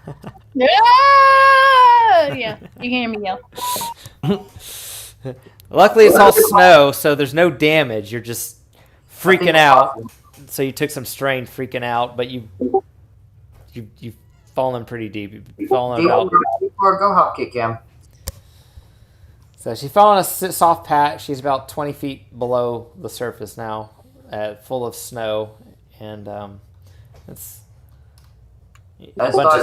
Have D4 start digging a little trench downwards to get through him. So yeah, you can spend some time to do that. Do you have a entrenching tool? No. I just do brawn. I guess on melee. Which one? I'll just say you spend time doing it. You guys can spend time and digging her out. You'll use it. It's halberd to kind of dig through the snow with it. Okay, so you spend about 15 minutes and you're able to get Ketkam out safely. Okay, so if you guys want to look around for some caves, you guys can do that. So you'd have the 2 setback due to the snow flurries, and it'll be 3 purple. What do the sensors tell me, or what would that be? The sensors mainly tell you if there's another vehicle in the area. That's kind of their sensors. Okay, so it doesn't give me a lay of the land. It tries to, but there's so much snow and interference. The sensors weren't really meant to see through through all the snow flurries, and the ground shifts as the vibration of your engines, your thrusters. As your thrusters go over it, the snow kind of falls and caves into other crater parts, and the landscape's constantly shifting due to the vibration of the 2 speeders on it. So it's really throwing off the sensors trying to scan the region. But you are seeing what looks like lots of caves all over the area, but they're just covered in snow, and you can't really tell how deep they go because a lot of them are covered in snow, kind of like what Ketkam fell through. Try to calibrate the sensors to adjust for that. I mean, how much time do you want to spend? I guess you guys. The best thing is just to try and walk around and find something. What does the group want to do? Do you guys want him to spend I- a couple hours fiddling with the sensors? Do you guys want to walk around while he fiddles with the sensors? Let me know, and I'll just tell you what you. I'll actually fly up a little ways. I'll go maybe, I don't know, 100 feet up or until I start spotting something, if I can, even through the storm. Okay, as you start getting further from the surface, the snow feels like the flurries are getting heavier, so it's 3 setback now from the snow flurries, kind of blocking your vision. The ground, the rock formations start to kind of blend in with the rest of the snow, and it's looking all white, kind of from the surface. Let's see. You are picking up a faint signal of something electronic, Demarian. It looks like there's some rock kind of interfering with it, but you think you saw a ping as you're looking at the sensors. It was very slight, and every so often you might see it down towards the bottom, the southeast side of the map. You think you thought you can roll something. Give me a perception. It'd be a red and 2 purple, and you got the 3 setback due to the weather conditions. Jihad, as you're in the air. You said, sorry, can you repeat the difficulty? You're breaking up. One red, 2 purple, and then 3 setback due to the snow flurries environmental effects. So if you got anything that can let you remove setback due to environmental, that can be applied. But basically the snow's smacking you in the face and kind of covering up your mask and sticking to your mask.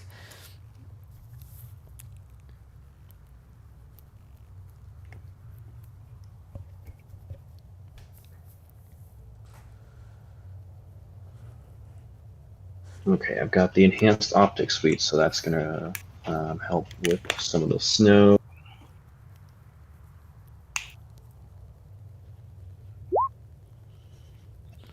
All right, so you think you see something that kind of blinked very faintly, like you barely saw something that looked like it blinked, like maybe a sensor or something, over in the southeast side of the map. Got it. Okay, I will communicate that to everyone else. And kind of, ping them the location where I saw that, and remind them that we don't know what the heck's up here, so we'll want to be pretty cautious as we approach. All right, did you hear that, Engiver? No, what did you say? Can you go ahead and do it in game? And Guyver, everyone else, if you look a couple 100 feet up there, just past those rocks, I just saw something blinking up there. Can't tell what it was, though. So we'll just want to be extra careful. The Master and Blaster did say that there were maybe some nasty critters up here, as well as potentially some Imperial forces that we'll want to deal with carefully. All right, I'll tell D4 to keep on the lookout and be ready.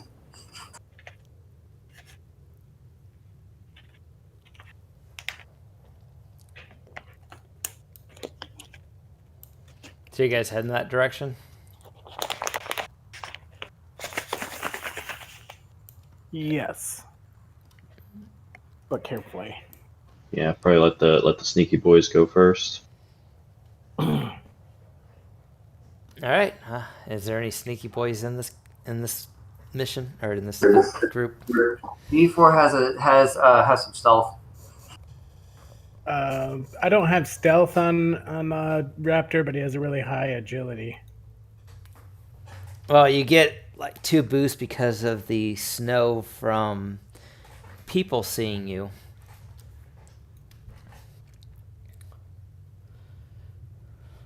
Actually, they would just get the setback. So it's like 2 setback if you're on the ground. It's 3 setback if you're in the air. The snow flurries are worse in the air. So they just spotted something. They think they spotted something electronic in nature to the southeast, Eli, and they're thinking about heading that way. So they said anyone sneaky should probably go ahead. How far away is it? So can you... Okay, yeah, I will absolutely go ahead and try to sneak forward a little bit. Okay, it's not working, but it's supposed to move your guys' map to where I pinged it.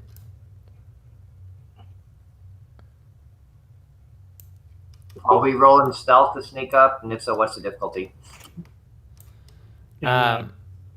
So it would be against the vigilance, so or perception if something's actively looking.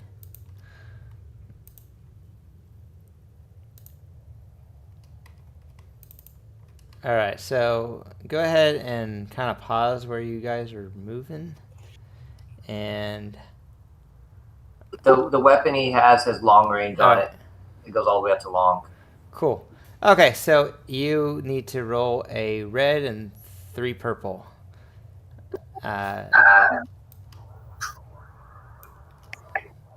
You're rolling against red and 3 purple, and then instead of the 2 setback, you get 2 boosts because you're trying to use the snow to your advantage.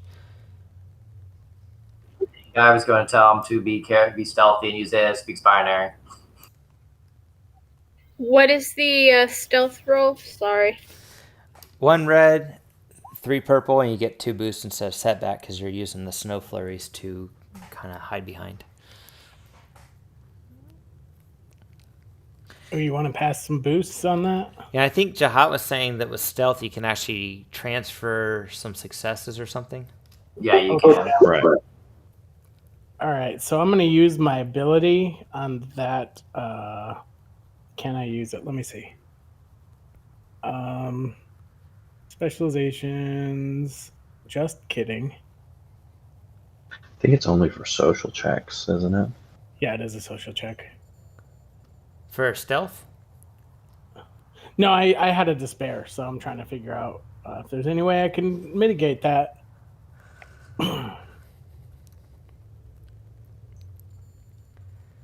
But my despair thing only works on social checks. Okay.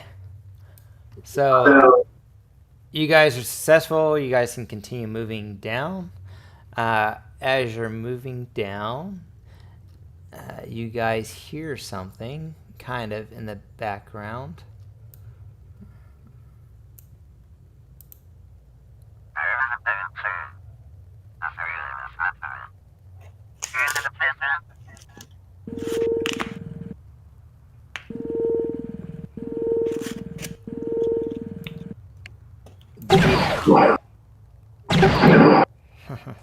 Well, ignore the explosions and shots. I forgot to stop it in time.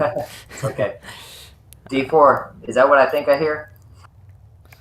So off in the distance, you barely see. You see a black body kind of rising out of the snow flurries, and it's got a bunch of snow on top of its head. So imagine that probe droid with a bunch of snow covering it as it's coming out from under the snow and looking around. But it does not. You don't get the feeling that it sees you guys. You guys think you guys are pretty well hidden, and you guys are like climbing on or like prone, I guess, in the snow, and hiding behind like the snow bumps and stuff like that. Okay. So we see it's a probe droid then. So it seems to be there's a probe droid up there. I guess what D4 says. I see probe droid. Now I don't. What do I do? I don't know if you guys are as familiar with probe droids or whatever, but it does look like a droid. Okay, there's a droid up ahead, is what he ports back to Engiver.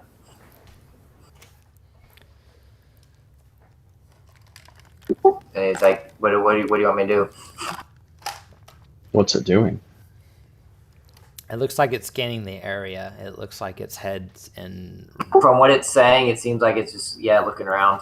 Does it from the noise? Does it sound like it might have heard something, or did it sound like it heard something? I don't know. It sounds very encrypted. Okay, so it's not just talking randomly through with binary speaking. It appears to be looking. It appears to stop in an area, look around, and and move on to another area. So it starts to move away from where it was. I'll D4 will tell them if he wants, he can stand back and provide cover fire if they want to advance, or he can go ahead if they want to provide cover fire.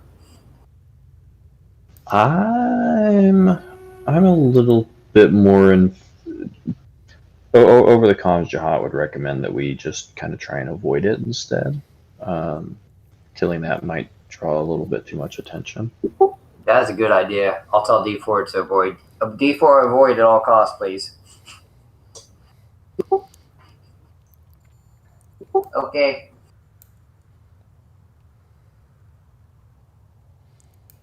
All right. So what do you guys want to do now? We still haven't.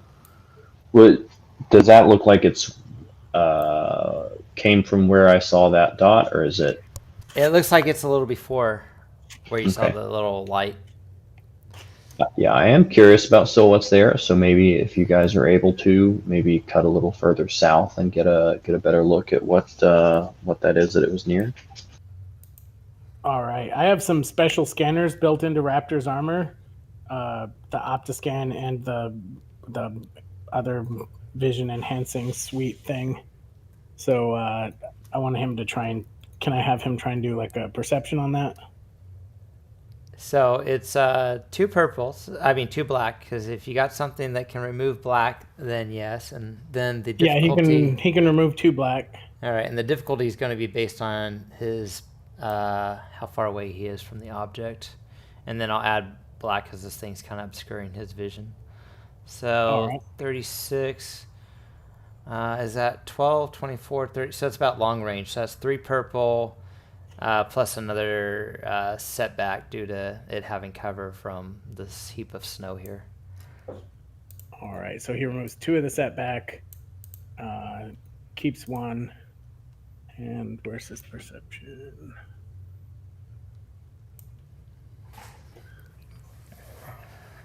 He said 3 purple, Yeah, the range is long range from where Raptor is. and let's see. I think he might be able to also add boosts to it. Let me go ahead and spend a dark side. So I've upgraded your check. All right. So it'll be 1 red and 2 purple, and it looks like 1 setback survives.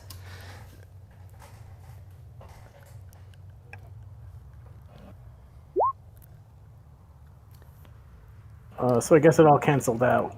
Yeah, so you don't see anything. You see a bunch of snow.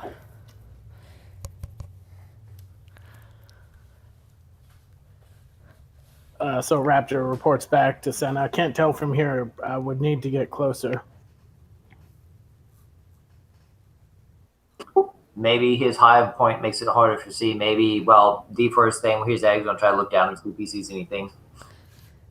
You're able to kind of track the probe droid in and out as it has some power, but the snow flurries and the rocks are kind of blocking your sensor, because I'm assuming your sensor works kind of like sonar, so large rocks or mountainous tips kind of block the bouncing waves as they bounce off if you're trying to track something. Can I try and have him go? He has a jetpack, so I was going to try and have him go forward and like get 50 feet above it and try and get a look. Yes, you can do that. It's going to be 3 purple because the snow flurries get thicker and they're blowing more often. They get stuck on your mask because your mask is a little warmer on the inside than it is outside, so it kind of it ices up your helmet that you're seeing through. So you got to constantly wipe it off. So it'll be 3 setback as you get higher in the air. And since I'm going within medium range, is that 2 purple now?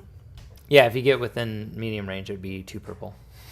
All right, so I'm going to try again and manage to get 1 success and 1 advantage.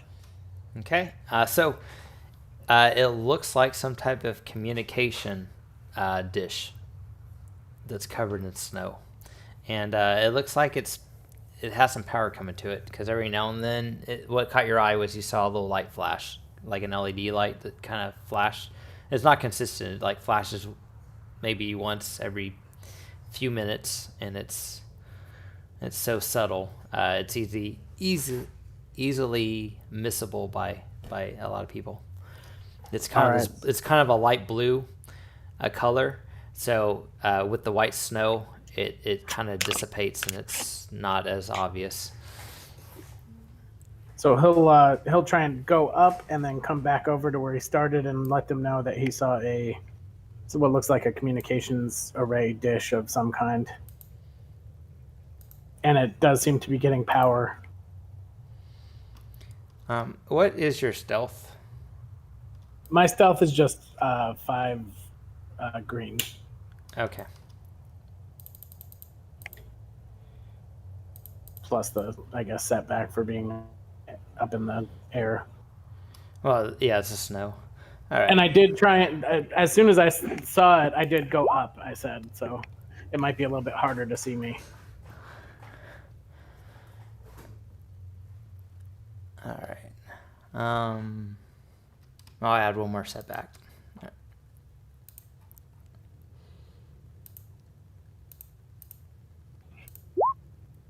Okay.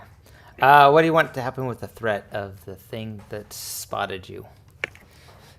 Let me check the list of threat things. That's a lot of wounds it could take. Yeah, I don't know if that would be enough to disable it, though. It's a probe droid. I don't think that just. I mean, you can take him out with one shot usually. I don't think it has much wounds.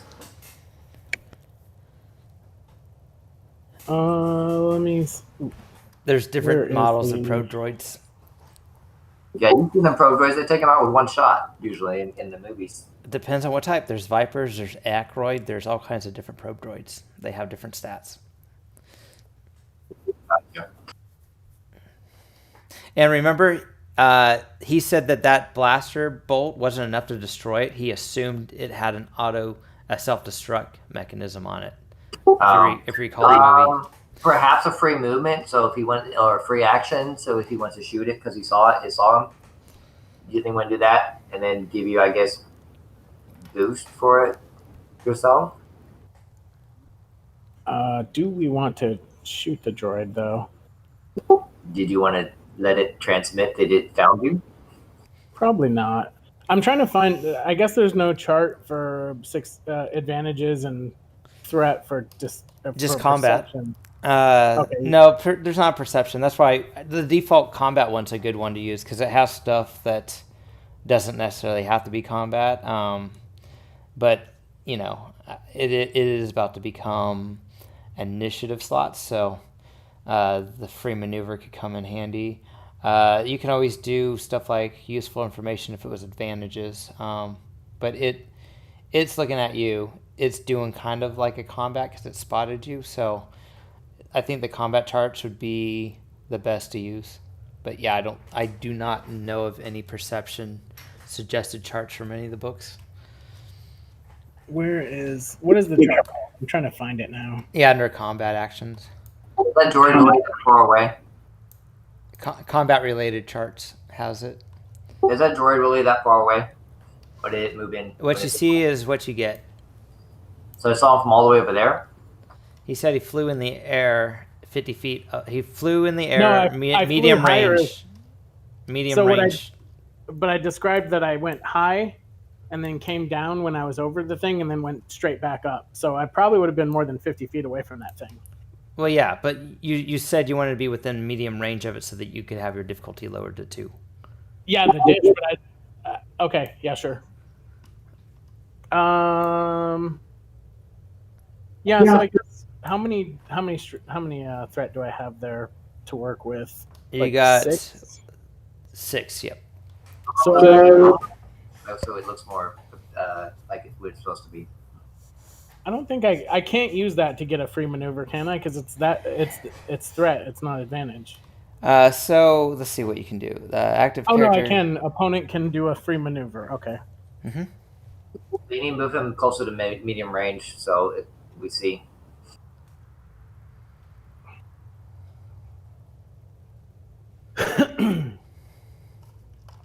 So yeah, I'll do the free maneuver, and I will also do the, I guess, 4 strain.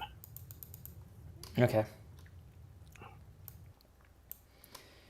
So it a few sparks come from it as it's trying to concentrate to see if it's actually seeing what it thinks it sees. I don't know how far I made it. I was over there, and then it spotted me on my way back, I'm assuming. Yeah, it spotted you when you were at the closest point to the satellite dish. Okay. So like there. Yeah. But up. But yeah, you're medium high. How many square foot is long? So it's 6 is short, and medium would be 12. So add another 6, 18 to 24, I think is long, and then Okay. So he can close the gap. extreme is anywhere on the map.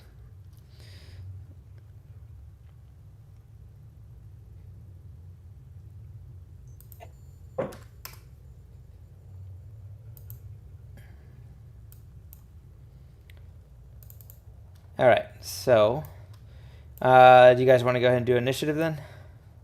Sure. That's good. All right, so let me clear off the remove all turns, clear. Okay, so you guys,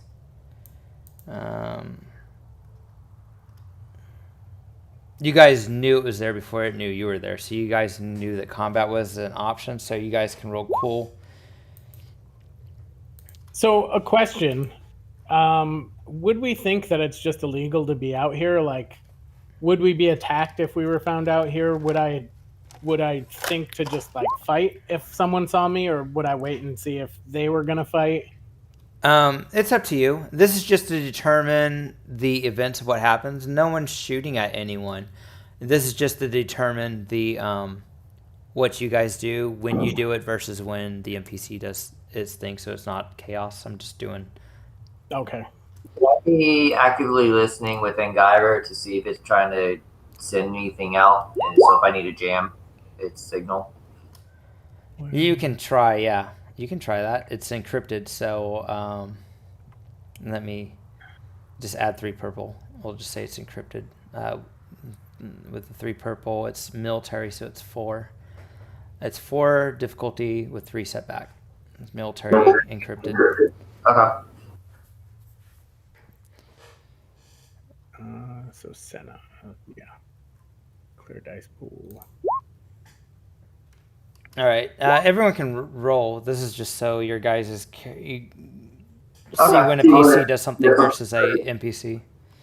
All right, I'll wait and see what happens if I need to. That's why I was going to listen to the comm to see if it's trying to send anything. All right, so did everyone roll? Your NPCs go on your turn, so just roll for your character. Jot said he's increasing his to 2.5. He yeah, I see his is 2.5, so That's with my 4C force power. all right, there we go. So it's a PC slot. I guess would it take, like, if I just asked for confirmation whether or not to engage, would that take an entire turn, or? Nah, that can be free. So yeah, Raptor's gonna ask, should I engage the droid? And just kind of give a chance for consensus before shooting. Flashback here. What was it that Master said about the imps up here to just like completely avoid them? So he said there were some Imperial experiments that probably have been long forgotten that might still be active, and it'd be best to avoid them to avoid a headache. Okay. So this planet so if anyone wants to, someone can roll me an Outer Rim to get some inside the baseball information on this planet, particularly around the galactic Civil War area, right when the war was the Clone Wars, around the time that the Clone Wars was winding down. Or it went on the version, I take it, right? So it'd be, I'll say it's 4 purple. It's not very common, but you can do a knowledge outer rim if you want. Or lore. You can do lore as well. It could be rumors that you have heard. If someone has a lore, it'd be a 4 purple check. Let me see who has more of his droids. Could I try and transmit my fake Imperial credentials? What would you do to do that? I mean, I've still got all that stuff as my fake role when we were infiltrating the shipyard. Yeah. My question is, what kind of equipment do you have that you can transmit data to something? Can I send that kind of info over just a relatively standard comm link? So, I think that would require a computer to try and determine what you could hear from it. It sounds like it's jarbled, so it sounds kind of like an Imperial encryption. So you probably do a computer's check. It's going to be 4 purple just because it is military grade, or have someone in the group try and do that to try and pinpoint what channel it's communicating on. Try. I think Angiver would be our most capable person on that. Or is anybody else better at computers? So what were you originally looking to do, Angiver, with your with the encryption? So this was the lore I guess Checker would have made before we went out here to find out about that. Okay. That's so why. yeah, you know that after the Clone Wars, you've heard stories that that the planet was being used. The Republic had used it as a experiment, and when it transitioned to the government, that they were doing the remote planet because there was areas on the surface that no one went to, and they usually stuck to the crater. So you've heard rumors of them doing experiments to help them with the Clone Wars, and you've never heard of them leaving the planet. So those experiments, mainly with droid technology, is kind of what you remember. Them working on some super soldier type program. Well, this is a lucky find indeed. We should definitely check this thing out. This might be one of those experimental places they're doing with droids and human experiments. So having, I think what Raptor's going to do, because he's the only one as far as he knows that's been spotted, and they probably couldn't have gotten a good look at him from this angle with all the snow and distance. So I'm going to fly straight up into the snow. And I have an extra maneuver, so I'm going to fly up pretty high into the snow and then just move over toward where the others are, using the snow as kind of cover. Can I take it out? One more thing. So this is for Angiver with your advantage. You remember hearing of the Arc Hammer being stationed over here with a General Rom Mork, who worked on this super soldier program on this planet that was trying to use come up with a solution for the fast aging clone troopers and the droids. So those names you remember hearing, the Arc Hammer and the General Rom Mork. Okay. He's definitely interested, has been piqued, especially since he found this place. He wants to actually probably try to capture this droid and probably scrub its memory banks to see what he can find out. Probably take it out. All right, so PC slot was Cena. Cena had her droid go out of range, basically, away from being shot at. Okay. If anyone don't mind, I'm gonna have D4 go up and myrtleize it. Are we set on Are we set on point? Because we do still have an option of maybe lying our way out. Well, I say he wants to check it out, but for one, but two, also if it transmitted a signal, we'll probably have a lot more on us. So maybe he try to intercept the signal while D4 takes it out.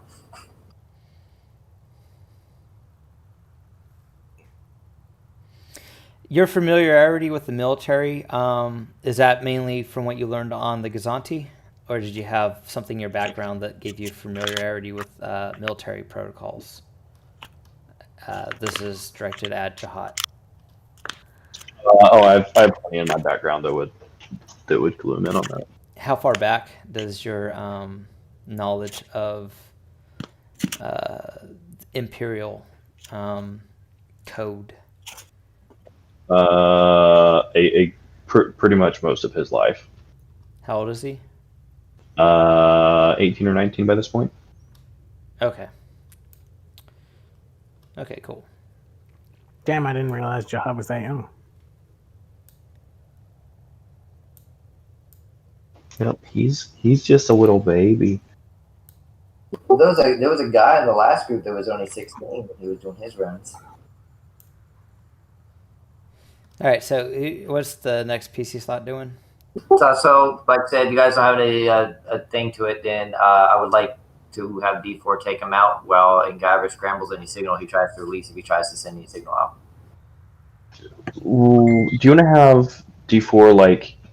There's no such thing as a held action in this. No, would you be? If you want Would to you be take okay it. Would you be okay if we drop D4 down a little bit and we could have I'll have Jahat fly over there and see if he can try and talk to it for a second, and then if something dumb does happen, then we have more PC slots where you guys can murderize it. A droid.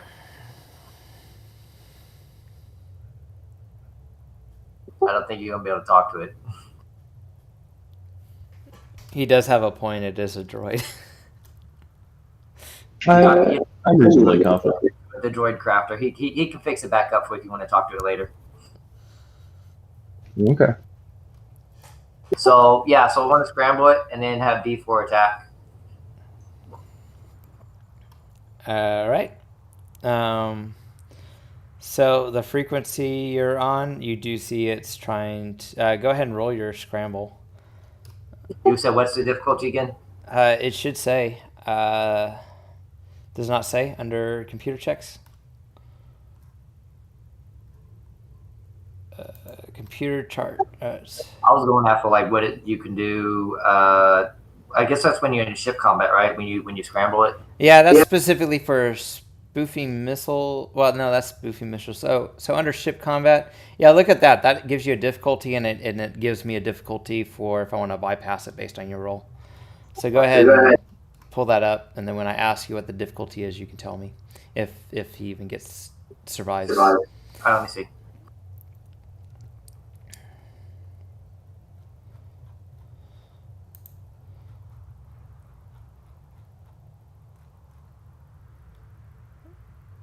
All right, so slicing enemy systems.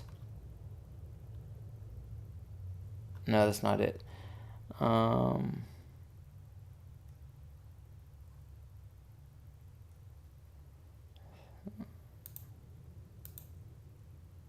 right, so jamming. It's an average computer checks. The crew member uses the vehicle systems to jam the communications of an enemy. Oh, it's not an enemy vehicle, though. But I'll go ahead and allow it. You can do that. Yeah. Unsuccessful check. The enemy makes an average computer check. Difficulty by 1 if you want to give me a setback because it's a droid and not a ship. Okay, that sounds good. I'll give you 2 setback because you probably got something that removes 1 setback. All right, so it's just an average with 2 setback. He's gonna put his code skimming goggles on, which we lose 2 setback. All right, so there's the maneuver. And then do your roll.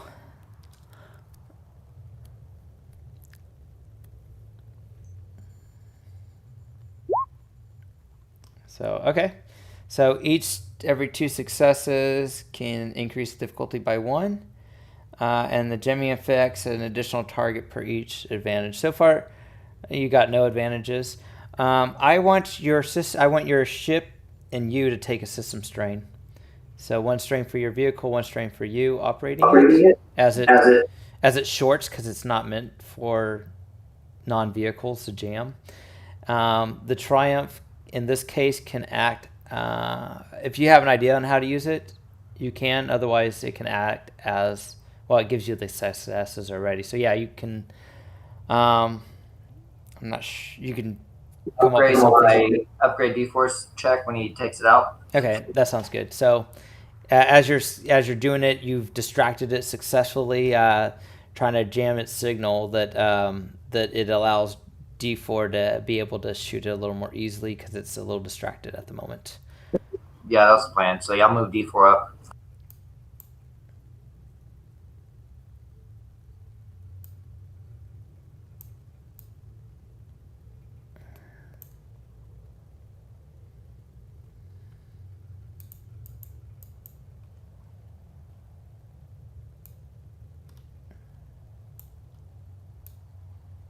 All right, he's going to turn on auto fire.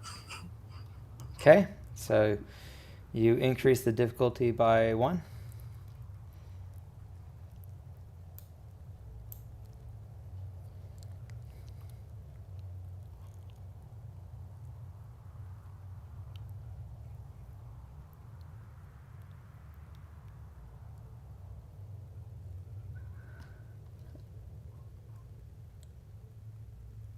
All right, are you shooting? Yeah, and I know he has something in his armor that gives him a boost for shooting at long range. All right. So, who's going to take the next PC slot? Yeah, it's the Acu Strike he has. Targeting computer gives him a boost to all ranged attacks at longer extreme All range. right, go roll it. I guess Jihad will go ahead and take maybe the next turn and fly up there to get closer. All right, so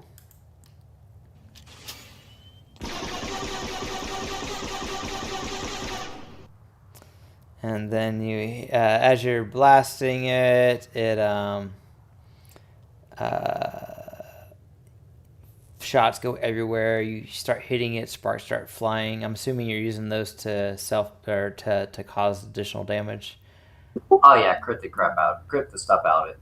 Oh, you want to crit, or you want to do it to hit it with the damage multiple times? Success is for each shot, right? Yeah, so every 2 advantages, it gets to fire again on the target with the same damage with the auto fire. Every success was each fire it shoots. It's advantages, not successes. No, the successes add to the damage. The every 2 advantage, I believe Okay. I thought for every success it's an extra shot. No, auto fire. You got to spend advantages for each shot. Yeah, we'll spend advantages for each shot then. So it's like 13. That's 16 damage, and every time you spend 2, it's another 16. Yeah, just keep firing at it until it decides it's no longer moving.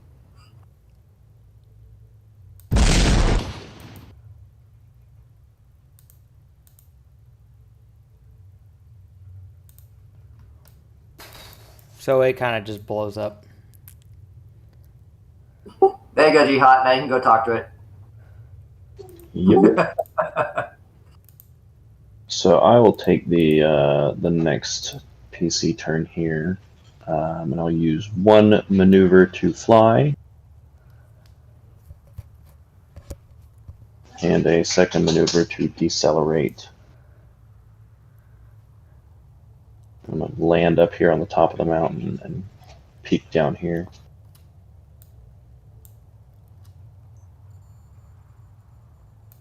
So I'm trying to stay out of sight in case there is anything else around that. What I totally don't see as a radar dish.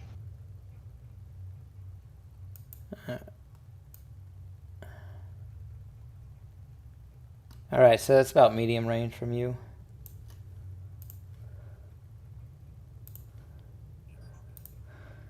All right, so it'd be like a 2 purple, and then if you're on the ground, it'd be 2 setback. All right, so my optic suite's going to remove that.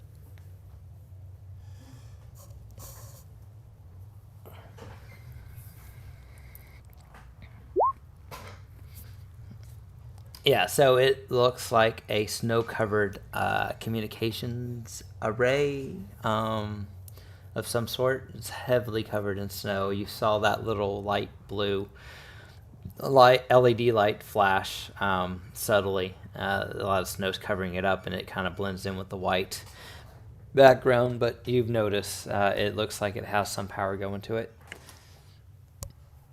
Okay. Interesting. I will relay that to the group.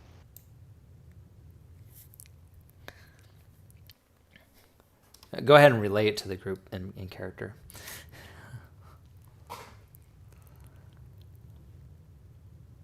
And that way they can react.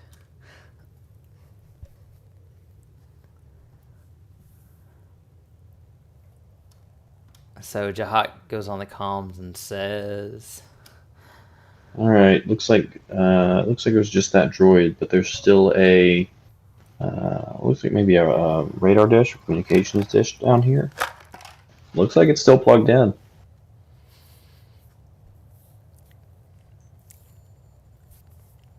all right, I'll go ahead and close the initiative order for now until something else happens. Maybe perhaps we should go check out that communications tower then and see if there's anybody manning it. And Raptor's going to swing back around and land next to Jahat up on the high ground there. I've got the high ground. We'll just stash the droid inside the back of the vehicle. There's not a droid anymore. There's parts of what used to be a droid. There's probably about 50% of what used to be a droid. Hey, I'll take the parts. I'll just add them to my inventory. Yeah. So it's 50% of a droid. So you can put 50% of a specialist droid, and then so the most you can get is 75% of 50%. Okay. Yeah. If I gotta use EotE, I can use EotE, whatever, to get the 75. All right. It's just gonna go for spin anyways. All right. So you guys get closer. It looks like it's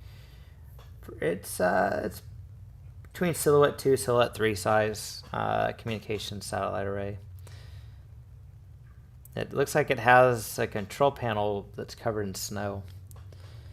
I'm going to have Raptor look around for any other like surveillance gear or cameras, whatever, just to make sure that we're not being observed.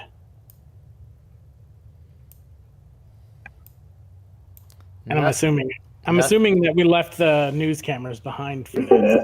I'll have to ask that. No, they're with you. There's a couple that are like covering nearby. Okay, so hopefully We can cut the feed. We can cut out the feed on that. It's not live though. It's just being recorded to be edited later. I can edit it. But Cena's the one that gets to edit because Cena's the one that's doing the story. Yeah, so this will probably not make it into the story. This will be on the cutting room floor. But that just like shows the craftsmanship of my abilities right there when we destroy that probe droid. Yes. So yes, you want to show that you destroyed Imperial property. All right, yeah. Make sure he gets his full name and his comm number. Yeah, but the way Sienna said it like that. Be sure to advertise his business too. He has this business, so if you ever see the business, that's probably not a good thing. Maybe we can change it from probe droid to something else. I'll edit something else in there. all right. So, do we want to look at this communications tower then? yeah, go for it. I'll have to get out to look at it. Yes, you do.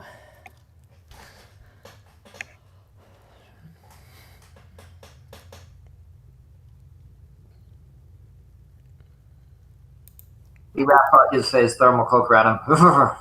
All right, let's go look at this thing.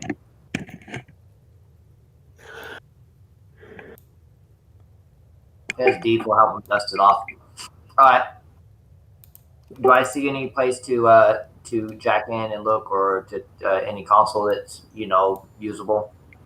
Yeah, there's a little input. So what are you connecting with? I'm gonna look for. I guess I can pull it open and look at it and see what's going on with it. Well, what I need, if there's anything, what it's for, what it's doing here, anything I find out about it, I guess. So in order to do that, you might have to get into the system somehow, and then you can do a diagnostics and figure out what it is. But you'll have to get into the system. So let me know what you plan on doing to get into the system. I'll look in the see if the system, if it's first, if it's coded or encrypted first, if it's just something easy to just click on and just check updated diagnostics, stuff like that. I have to see how sophisticated the computer and stuff in it is. It's Imperial military, it looks like. So you can guarantee it'll be encrypted. There is a code pad that looks like where you can input numbers. There's not a whole lot. There's not very much user input stuff. There is computer jack, a computer jack. So it looks like this is mainly used for droids to access. But other than that, there's some encrypted characters on an LCD screen. But other than that, there's very little that you can actually, in terms of seeing like a computer screen, there's not really much of that. There's a little screen that has encryption, but it looks like it has some characters, and it has like 25 dashes that could indicate a numerical sequence to unlock. Or there's also the computer jack that droids use to access the system.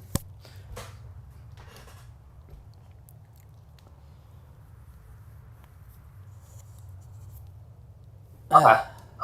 Based on what he sees and looking at it, I'm trying to think if it's even worth trying to hack into. If it's just a relay station, it doesn't really have anything important on it, or not. Well, you'd have to get into the system to see what it is. It looks like it's it does have this computer to it, but the computer looks like it's set up for droids to access. So there's not a whole lot of data you can glean from it from just looking at it. You have to get inside. Do y'all want me to try to hack this thing and see if what we can find out about the area, or do y'all want to move around? I think so. I think hacking is probably a good idea. Okay. Then I'm going to use my integrated slicing gear. It's an attachment on my armor. It's going to shoot out a little thing so I can stick into the port and access it. Okay, you insert your digital stick into the computer port, and it's old. It's not recent Imperial. In fact, it's more. It's almost Republic. It seems like it's very Imperial since it's been used. It's so it's like a 2 red, 2 purple, and 4 setback. That's strange. It's not like the newer stuff. This might take a minute. You said 2 red, what? 2 red, 2 purple, 4 setback for the encryption. Code skimmer goggles.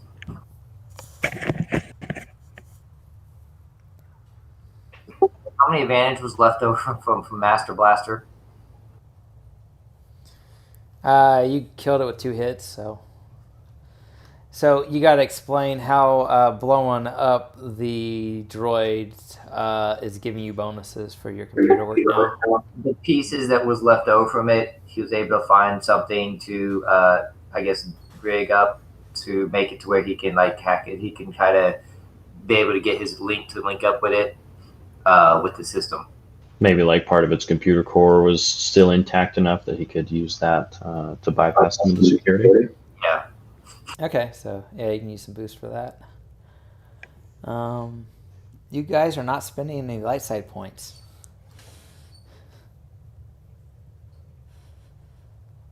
All right, I guess I will spend a light side point then and upgrade my check.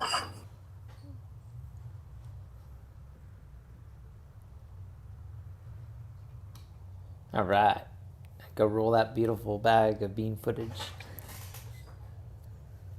All right. You're able to get into the system. Upon doing so, the computer console, you start hearing a whirling noise in the background.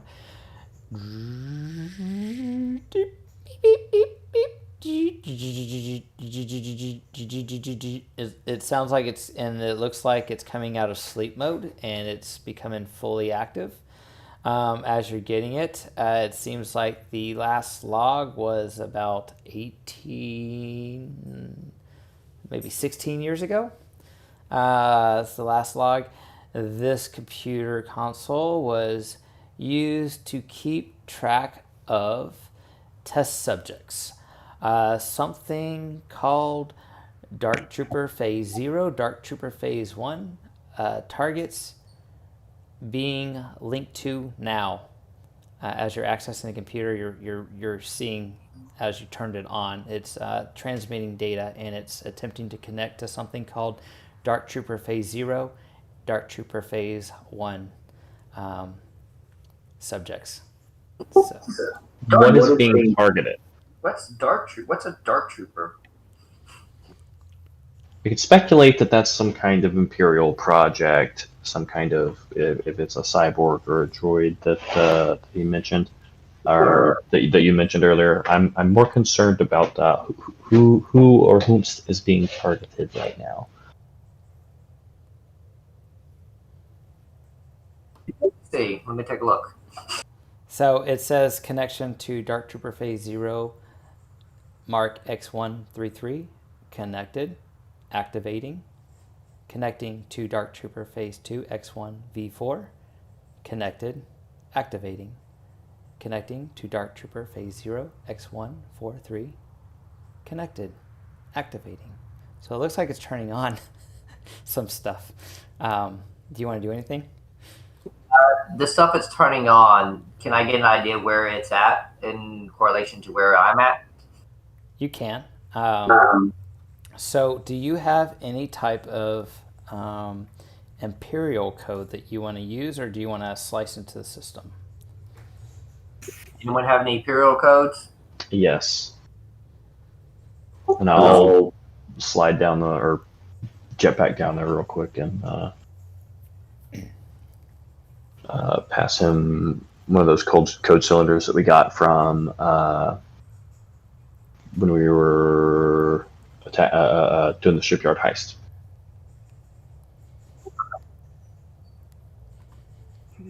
All right, so you're going to put the code cylinder in? Yeah. Sure.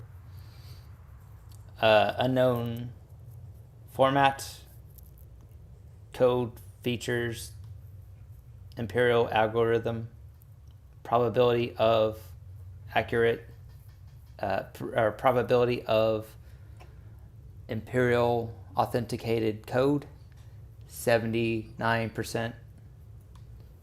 Access granted. That's better than let's see, that's close enough. Access granted, limited to read only. Okay, read's fine. Let's read and see what we can read. What do you want to know? These dark troopers, it activate them. So obviously where they are located, where they were activated, from where they're at according to here, correlation to here. A few meters below your guys' location, within it's about 3 meters and 6 meters below. Huh? What's that? No, what was Jiha saying? He would say, "Uh-oh," and then he would say, "So when he was getting the initial readouts on there, was he saying that they're targeting something in particular, or is that saying it was targeting these dark troopers to activate them?"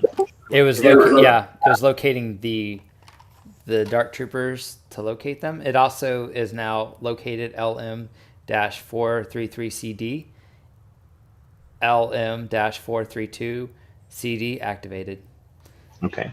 I want to, maybe with Ankyver's help, can we tag all of us as friendlies or something like that?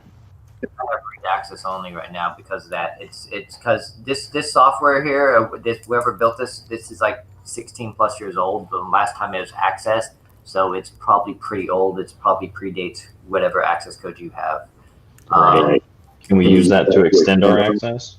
We could try to do that. I think you'll probably have to come from a higher computer or something like that because I don't think this one actually signs authentications. So what you can do is it does have some security programs that are active. Because its probability is that you are Imperial, but your codes, it does not recognize them. They haven't happened yet on its system. You can attempt to do some slicing checks to shut down its programs. But that would put us in a turn-based thing because as you noticed, these activated units that it was calling out, their position, longitude, latitude, and depth. The depth is becoming closer. You guys are starting to hear noise as if something's scratching from below ground or something's like moving. You feel slight vibrations in the ground. All right. Is it showing current location of them as it moves? And if so, can I get a map of the area? Yeah, so they're kind of below you guys. It's as if what you're on now is like hard packed snow. This is actually the tip of a tower that's about 3 meters tall. So the snow's kind of built up over about 16 years. And so it looks like these things are getting closer to the surface where you guys are. So I would like to make sure we're all standing on like solid ground and stuff, I guess, if we need to, because if they do cut them up, I'm going to slip through the snow. If you don't cause enough heat to melt stuff and unstabilize it, this is compacted, so it's got some ice and melting and thawing and ice, so it's kind of thick where you are now. But if you start blasting stuff, it could change. So based on the map that I can find for the train, I want to get an idea where solid ground is going to be. Because you said Jahat and his droid are definitely on solid ground. And then that mountain range expands kind of like a pyramid the further down it goes. You guys are like at the very tip of a tower that's pretty high in the air, but it's 15 years of snow kind of melting a little bit and packing and snow coming. So it's kind of compact ice and snow, so it feels pretty solid where you are. Ketkam fell through a patch earlier when you guys fished him out. So that's kind of what you're all standing on right now, unless you're on like a rocky, like where Jahat was. So our time sensitive thing right now is we have these things, droids, these dark trooper things, burrowing up towards us, and we need to either disable them or find a way to flag ourselves as friendlies before we find solid ground to stand on, because if the snow comes out because they're digging through it, people are going to be falling through. So there are a few security programs. You would have to shut them down if you want to slice into them, or you can try cracking the code, the 25 character code. There's a numerical pad that you saw on the little display key on the display screen. Okay. I'll just make sure my guy is standing on solid ground, so in case the snow does come out from under us, he's not going to fall, along with D4, standing by his side, protect him. And I don't see Ketkam anymore. Did Ketkam fall through the snow again? No, he's down there to the southwest. Oh, okay. I guess Ketkam wants to hang out down there. I'm playing lookout. Okay. Someone's probably on the truck. Did you want to reach out to Ketkam through the comms to let Ketkam know? Ketkam, did you fall through again? Where are you? No, I seen you guys coming into that building, and since we've already had run in with a probe droid here, I figured I would stay outside and kind of keep watch to make sure nothing else comes up on you guys while you're in there doing what you need to do. Well, we got some kind of dark trooper or something or other coming up. I don't know. Have you ever heard of those things before? No, I haven't. Is you trying to tell me to get over there because I might be needed? Might It's be needed. Okay, well, I'll go ahead and I'll make my way over. So, what would the difficulty of disabling these security programs be versus trying to hack the 25-digit code? So it's the same difficulty, the 2 red, 2 purple, 4 setback to deactivate each one. There's about 4 security programs that are active. And then the doing the numeric code, you have no clue what it is. I'm just going to say that's an impossible one. So you spend a light side point and you can't, so you can't use any of your talents that actually require a light side point. It'd be a 5 purple. Okay. So it's like an impossible check because there's no way for you to know which number combination. I guess we can go for that. Y'all want to go for that? And then prepare for combat if it don't work. So y'all walk away. Sounds good to me. So attempt the impossible check. So do a spin a light side, and let me double check on the rules of impossible. Did it let you use? No, I can use one light side once around. So I would only be able to just do the light side point, and then I have to make a roll of 5 purple check. Yeah. Okay.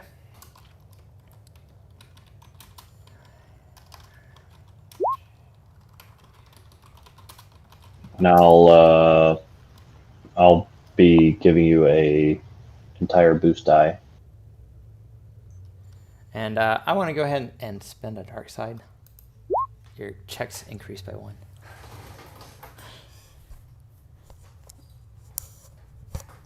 So it's a red and 4 purple. Okay, so you did it. So Woo! pressure's mounting, and you're like, let's see. If I was an Imperial 15 years ago, what 25-digit combination would I? Okay. So you're able to get access to it. The droids are getting closer. It's giving you, it's changed your read command to write command now. Okay, I'm gonna write it to give myself, credentials and access over these droids, as that I'm a friendly and everyone here are friendly. Okay, so you do that, and the computer says you have been identified as Imperial. Dark Trooper Phase 0 will verify. Okay. All right, so the other droids, they are still climbing, and the one identified as Dark Trooper Phase 0, you start seeing the snow kind of sinking in the ground right around this area, and you see a black, like a grayish hand come out. It looks like a human hand, almost like a modified stormtrooper outfit. You see, the hand from one of those. You see another hand poke out, and then you see the head, and then finally it climbs all the way out and appears before you. And the voice sounds familiar when it speaks. I know you do not look very Imperial. Identify. And the voice, I'm not very good at it, but it sounds like, I don't know if anyone's heard the original clone trooper speaks, but it sounds kind of like their voice of a clone trooper. Can I safely remove my code cylinder from the machine now? Yeah, you could have. Please identify. I do not recognize Imperial uniforms. No, Imperial Security Agent Jax Cannon here. We're currently doing a special mission, and we're in a regular uniform right now. Here's my code cylinder. You taste the code cylinder, and there's a spot in his armor and his chest that has looks like a droid access port, and he puts the code cylinder in there and starts rotating, kind of like, if you've seen Star Wars when R2D2 puts his little instrument, it starts rotating like that, like it's scanning it. Authorization code not recognized. 79% chance of validation. Trooper, how long's your project been here unattended?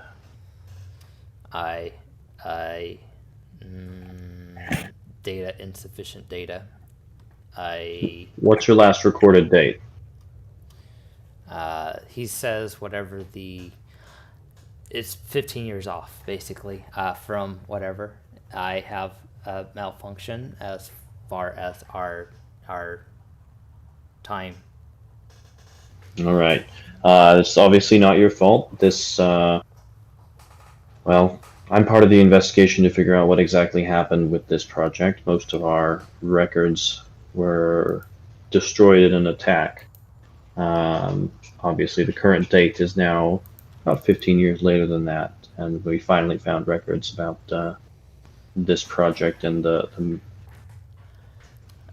forces here. So, any assistance you can provide in helping me investigate this, and then we can hopefully bring the rest of this project back into the fold and back under proper Imperial control. Is the general with you? No, there's no general with us. Which general are you referring to?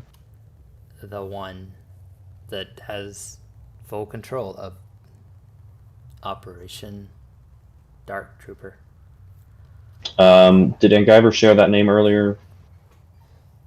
Get that information. So you could probably say he's dead, or say he's not here, no longer with the Empire. Do we know the status of Rom Moak? It's the first time it's ever been in any of the adventures. Okay.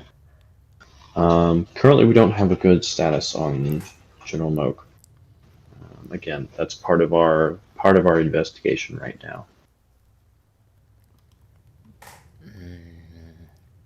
Tracking down him and the Arkhammer's last location. I have insufficient data to continue. I need to sync up with a Imperial computer to answer questions and fill in gaps. Do you have an Imperial computer that I can sync up to? There's one on the Gazanti, I know that. What rank are you? What rank does he see you as, Jahat? I think, what did we say? ISB senior agent? I forgot. Let me look at the list. No problem.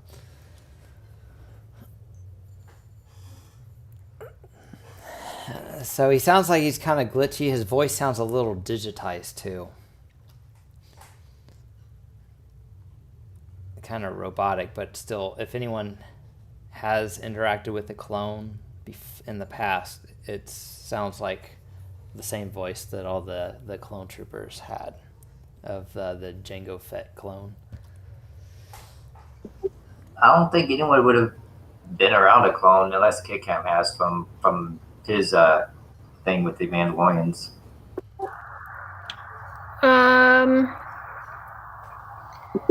Yeah, probably have around a couple of clones.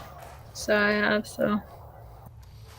As you guys are talking, the snow starts caving in, and this spot here, and this spot here, and this spot here, and this spot here, and this spot here, specifically a large shield and a giant vibroblade you see come out of the snow with a hand attached to it as it lifts itself out of the snow. You can say it showed they got activated. I was wondering 2 of them got activated. Dark Trooper Phase 1 MX134 active. Dark Trooper Phase 2 1 Phase 1 MX1135 activated. Layer. Then over here you see about 6 limbs popping up as it comes to the forefront.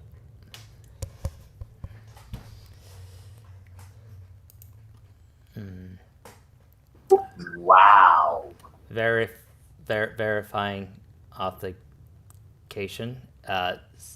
Probable Imperial, 79% probable. Requesting to uplink to Imperial computer to validate for right. confirmation. Get over here. We should be able to. Let's see. So, would we have any difficulty getting the Gazanti down here? I'll just put our credentials into this this thing right here. Maybe he can access that to verify us. He would need to plug into an actual Imperial computer because most Imperial ones are not connected to anything, so they can't be sliced remotely. So you have would this qualify for this in the station? Say what? So this little relay dish that I access and put our credentials and stuff in, would that qualify? So you inputted a code so the computer thinks you are, but it said it's deferring to Commander. It's referring to Dark Trooper Phase 0 Commander Cisco for verification. So it's a 2-layer. Instead of sending you a text message to your mobile phone, it sends up a Dark Trooper Phase 0 Commander Cisco up to verify whether Okay, you so are Imperial. and that's that Phase 0 Dark Trooper in front of us? Yeah. Okay, then yeah, if we can, we should have the... So would the computers on the Gazanti be acceptable for that? And then B, do we have enough control and influence over those computers that we can fake further credentials without them actually successfully contacting? All right, so those Imperial computers, and Paddock can correct me because he GM'd it, they were all Imperial installed. There was just no data put on them. And the only data they have now is what Necro's been putting on them. So it has credentials for all the Stormtroopers that are on board. They all have their own restricted access credentials stored in the system. It has all the information we got from those Stormtroopers. It has all of us as either the crew that are human or confidential informants or maintenance and repair janitor type. We're all authorized to be there. I think there's 2 unaltered sentry droids that see us as friendly, but they haven't been reprogrammed. We were just added as authenticated users. So I think you have enough stuff on the system if you can get it to there. So you can fly the Gazanti down or not, but you might need to have forget his name, the droid on board to talk to the Imperials to come up with a reason why the Gazanti or a shuttle needs to be sent down to the planet without them being alarmed. Guilford could lie to them, right? Yeah. I mean, can we just kind of pull the ISP business? Yeah, you could say you request that shuttle be brought down now because they might not even know you were on the planet. You could have snuck aboard or something like that, and like you complete your investigation. You need the ship brought back. You need the shuttle sent down to transport you some individuals. Yeah, this is exfiltration of some ISB covert assets. All right, so yeah, you can do that. So you can take control of Guilford if you want to communicate with him and tell him what to say, and then I can be the Imperial Triumph to upgrade your check, I guess. Officer Slake. All right, yeah. So I guess I'll go ahead and do that. Let me root through and find my notes from back then.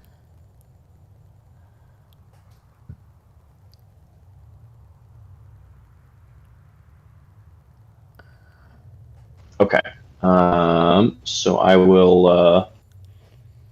I think you should have access to Officer Steve Guilford.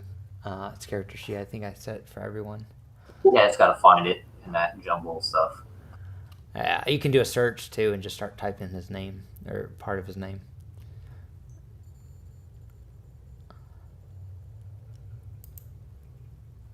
There he is.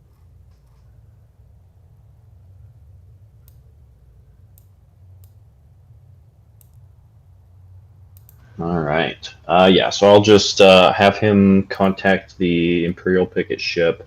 Have him, do the Imperial thing where I'm making a request to be polite, but hinting, my ISB-ness outranks everything, yada yada yada. But out of courtesy, of course, we're letting you know that we're sending a shuttle down to pick up some assets. This is Officer Slake of the Belfast. You have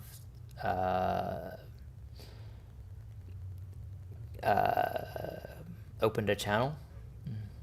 How may I be of assistance? Dauntless. This is Officer Steve Guilford. Wanted to, we'll call it ask permission to send a shuttle down to the surface to pick up some covert ISB assets. That seems acceptable. By all means, ISB, do your thing. And we'll let you know if we need your assistance. Go ahead and roll deception, though. So he'll see if he wants to monitor you or not. So it'll be a 2 red and 1 purple against his discipline. Oh, wait, that's deception. Never mind. His discipline. Just 2 red, 1 purple, because I maybe had it running last time. Oh, yeah. What did you say? 2 red, 1 purple? 2 red, 1 purple. It should still be on his character sheet from last time I found it. But right. He gets a free upgrade for my Triumph. All right, so you get an upgrade from his Triumph. Okay, and let's see. I don't know what all of his stuff is on here. Does he have any equipment that'll boost this? He's getting 1 free advantage. Looks like 4 ranks in it. And okay, it's already 6 in cunning. I think his character sheet probably has the modifiers added.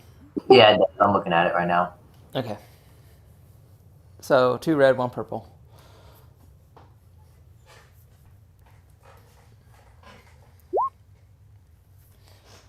Yes. So that sounds perfectly reasonable. Feel free to give us a call if you need any backup. And okay. We'll keep an eye out up here. All right. And in case we do need you, what is it? Just that only your single ship here on planet available as backup if we need it? We can have a Victory class Star Destroyer over here in a couple hours if we need anything big. Okay, I think that'll probably be a bit overkill, but I'll keep that in mind. Thank you very much. All right. So we'll have the Harbinger detach and fly down. And then it'll be a little bit cramped in here. Is it okay if we just take the phase 0 with us up there? That is correct. That will be fine. All right. And then any of you that want to come along, I'll use our limited control to have the others, for however much it's worth, instruct the other Dark Troopers to guard either the vehicle that we leave behind or along with anyone we do leave behind for this brief flight up. It would be advisable to have the intelligent one stay behind. It's got a capacity of 10 for passengers. Well, the Dark Trooper points at you when he says the intelligent one, for verification, standard Imperial procedure. Take a high value You target. want me to stay here or go up? He wants you to stay here. Okay. As per standard Imperial negotiation and verification process, take a possible high value target into custody just to verify people are who they say they are. Okay. He'll sit down and get comfortable, I guess. All right, we'll be quick. So Jihad, along with the Dark Trooper and anybody else that wants to fly up with us, and head on up there. And then once we're there, I'll plug him into our computer, I guess. Yeah, I have the tools to be able to plug in. All right, so if you're going, I guess Angiver's the only one has to stay behind. But if you're going, I'm gonna move us to the ship, and then you can put your character on there, or they can stay behind. And Guyver's just going to admire the droid cybernetic people.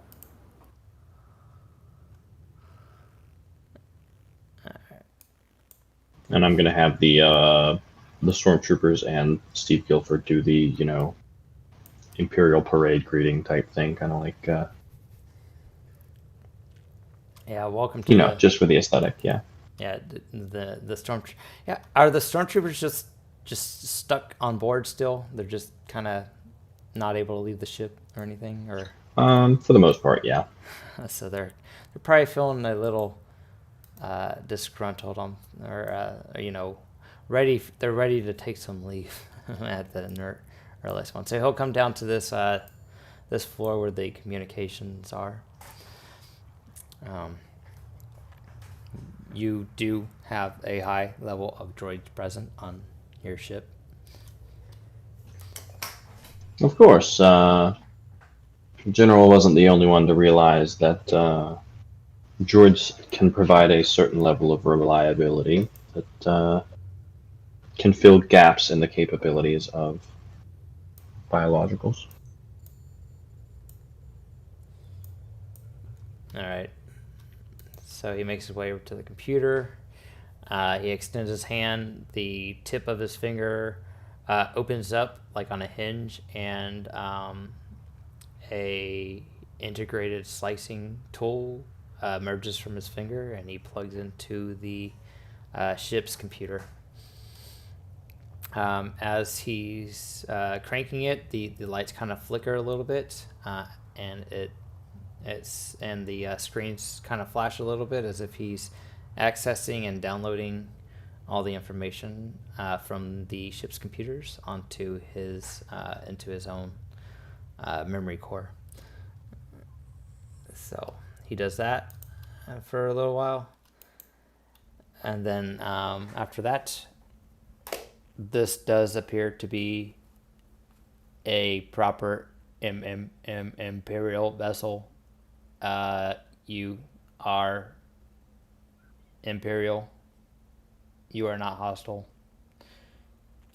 I have seen what I need, and he addresses. What's your character's name in the computer? Agent Jax Cannon. Agent Jax Cannon. Then he starts to recite the information that was in the computer about your character, and then he does the same to HK, who's there. All crew appears to be accounted for that is essential. Wonderful. Well, best to not waste any more time then. Let's get on back down to the planet and hopefully continue our investigation. That is affirmative. All right, so you guys go back to the planet, and for all intents and purposes, you guys are seen as Imperial targets to these guys. So you don't have to worry about being attacked by them. Great. Let's. So at this point, I want to kind of like basically talk to them and figure out what the facilities for this project look like here. Like, is it just this? Is there a base around here somewhere or something like that?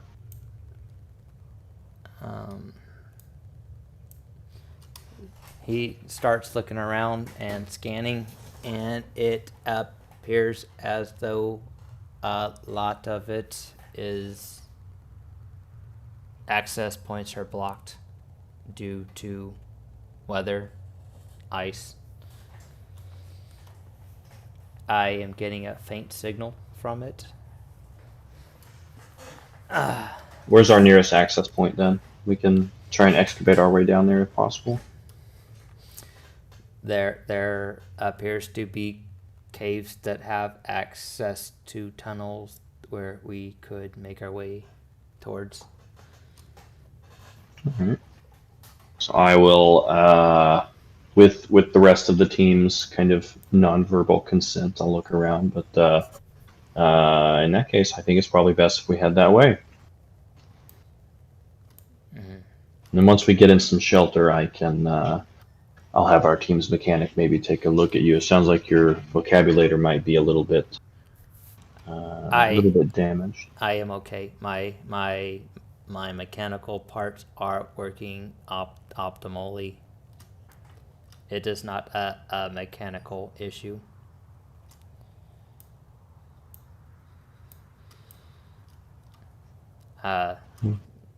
So. What is the issue then? I am cyborg. A clone, and deterioration of organic matter is affecting some of the mechanical parts.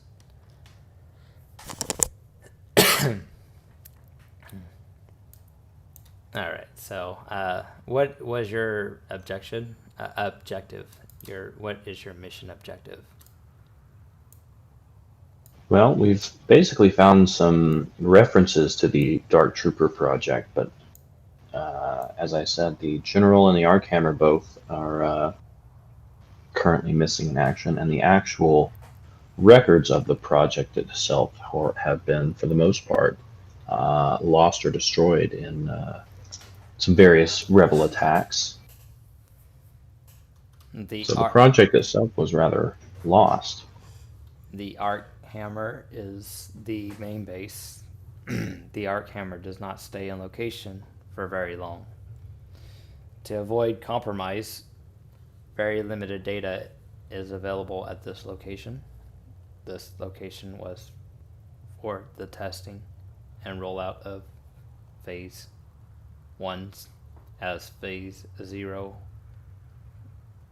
went underway many years ago.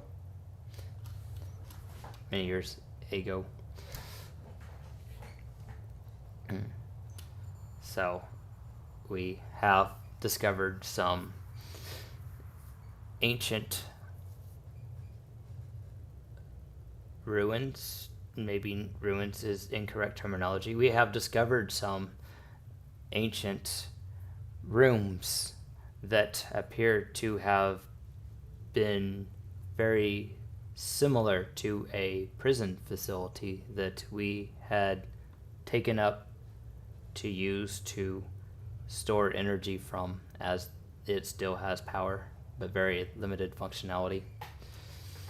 Interesting. That does line up with our secondary mission here on Belsavis. So we'll be interested in seeing those as well. So this cave appears to have an entrance. Many of the caves lead to chasms that some have access to the ancient facilities built by the Rakata, or as some call the builders, during their infinite empire. Interesting. What other Imperial, what other Dark Troopers or other Imperial assets are here? Are there more Dark Troopers? We only have these two prototypes, and myself. We were also taking the LM 432 Crab Droid as a deterrent and security measure. Okay, interesting. We also had a probe droid, but it is no longer responding.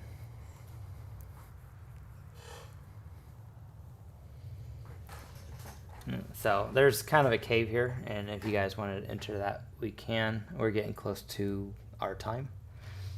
Yeah, I think it's a good place to kind of do a screen wipe and roll the credits, maybe. All right. So we'll do 10 experience then for the session. Does everyone get to do kind of what they wanted to during this day? Yeah. Absolutely. Okay. I'm just muscle at this point.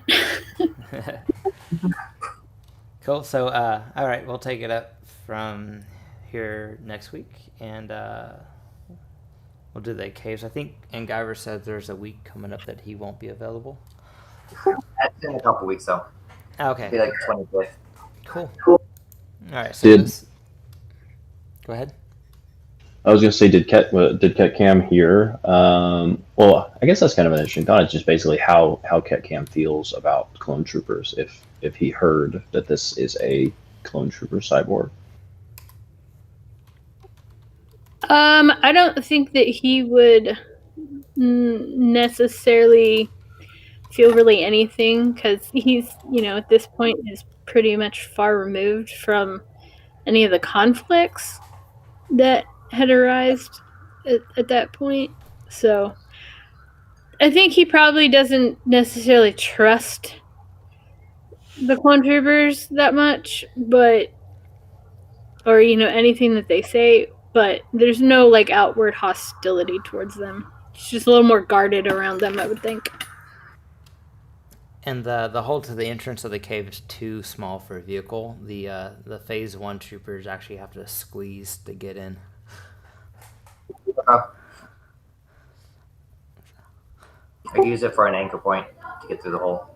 So it'll be cold, but not as cold as it is on the surface. So it'll probably be around 0 degrees inside the cave.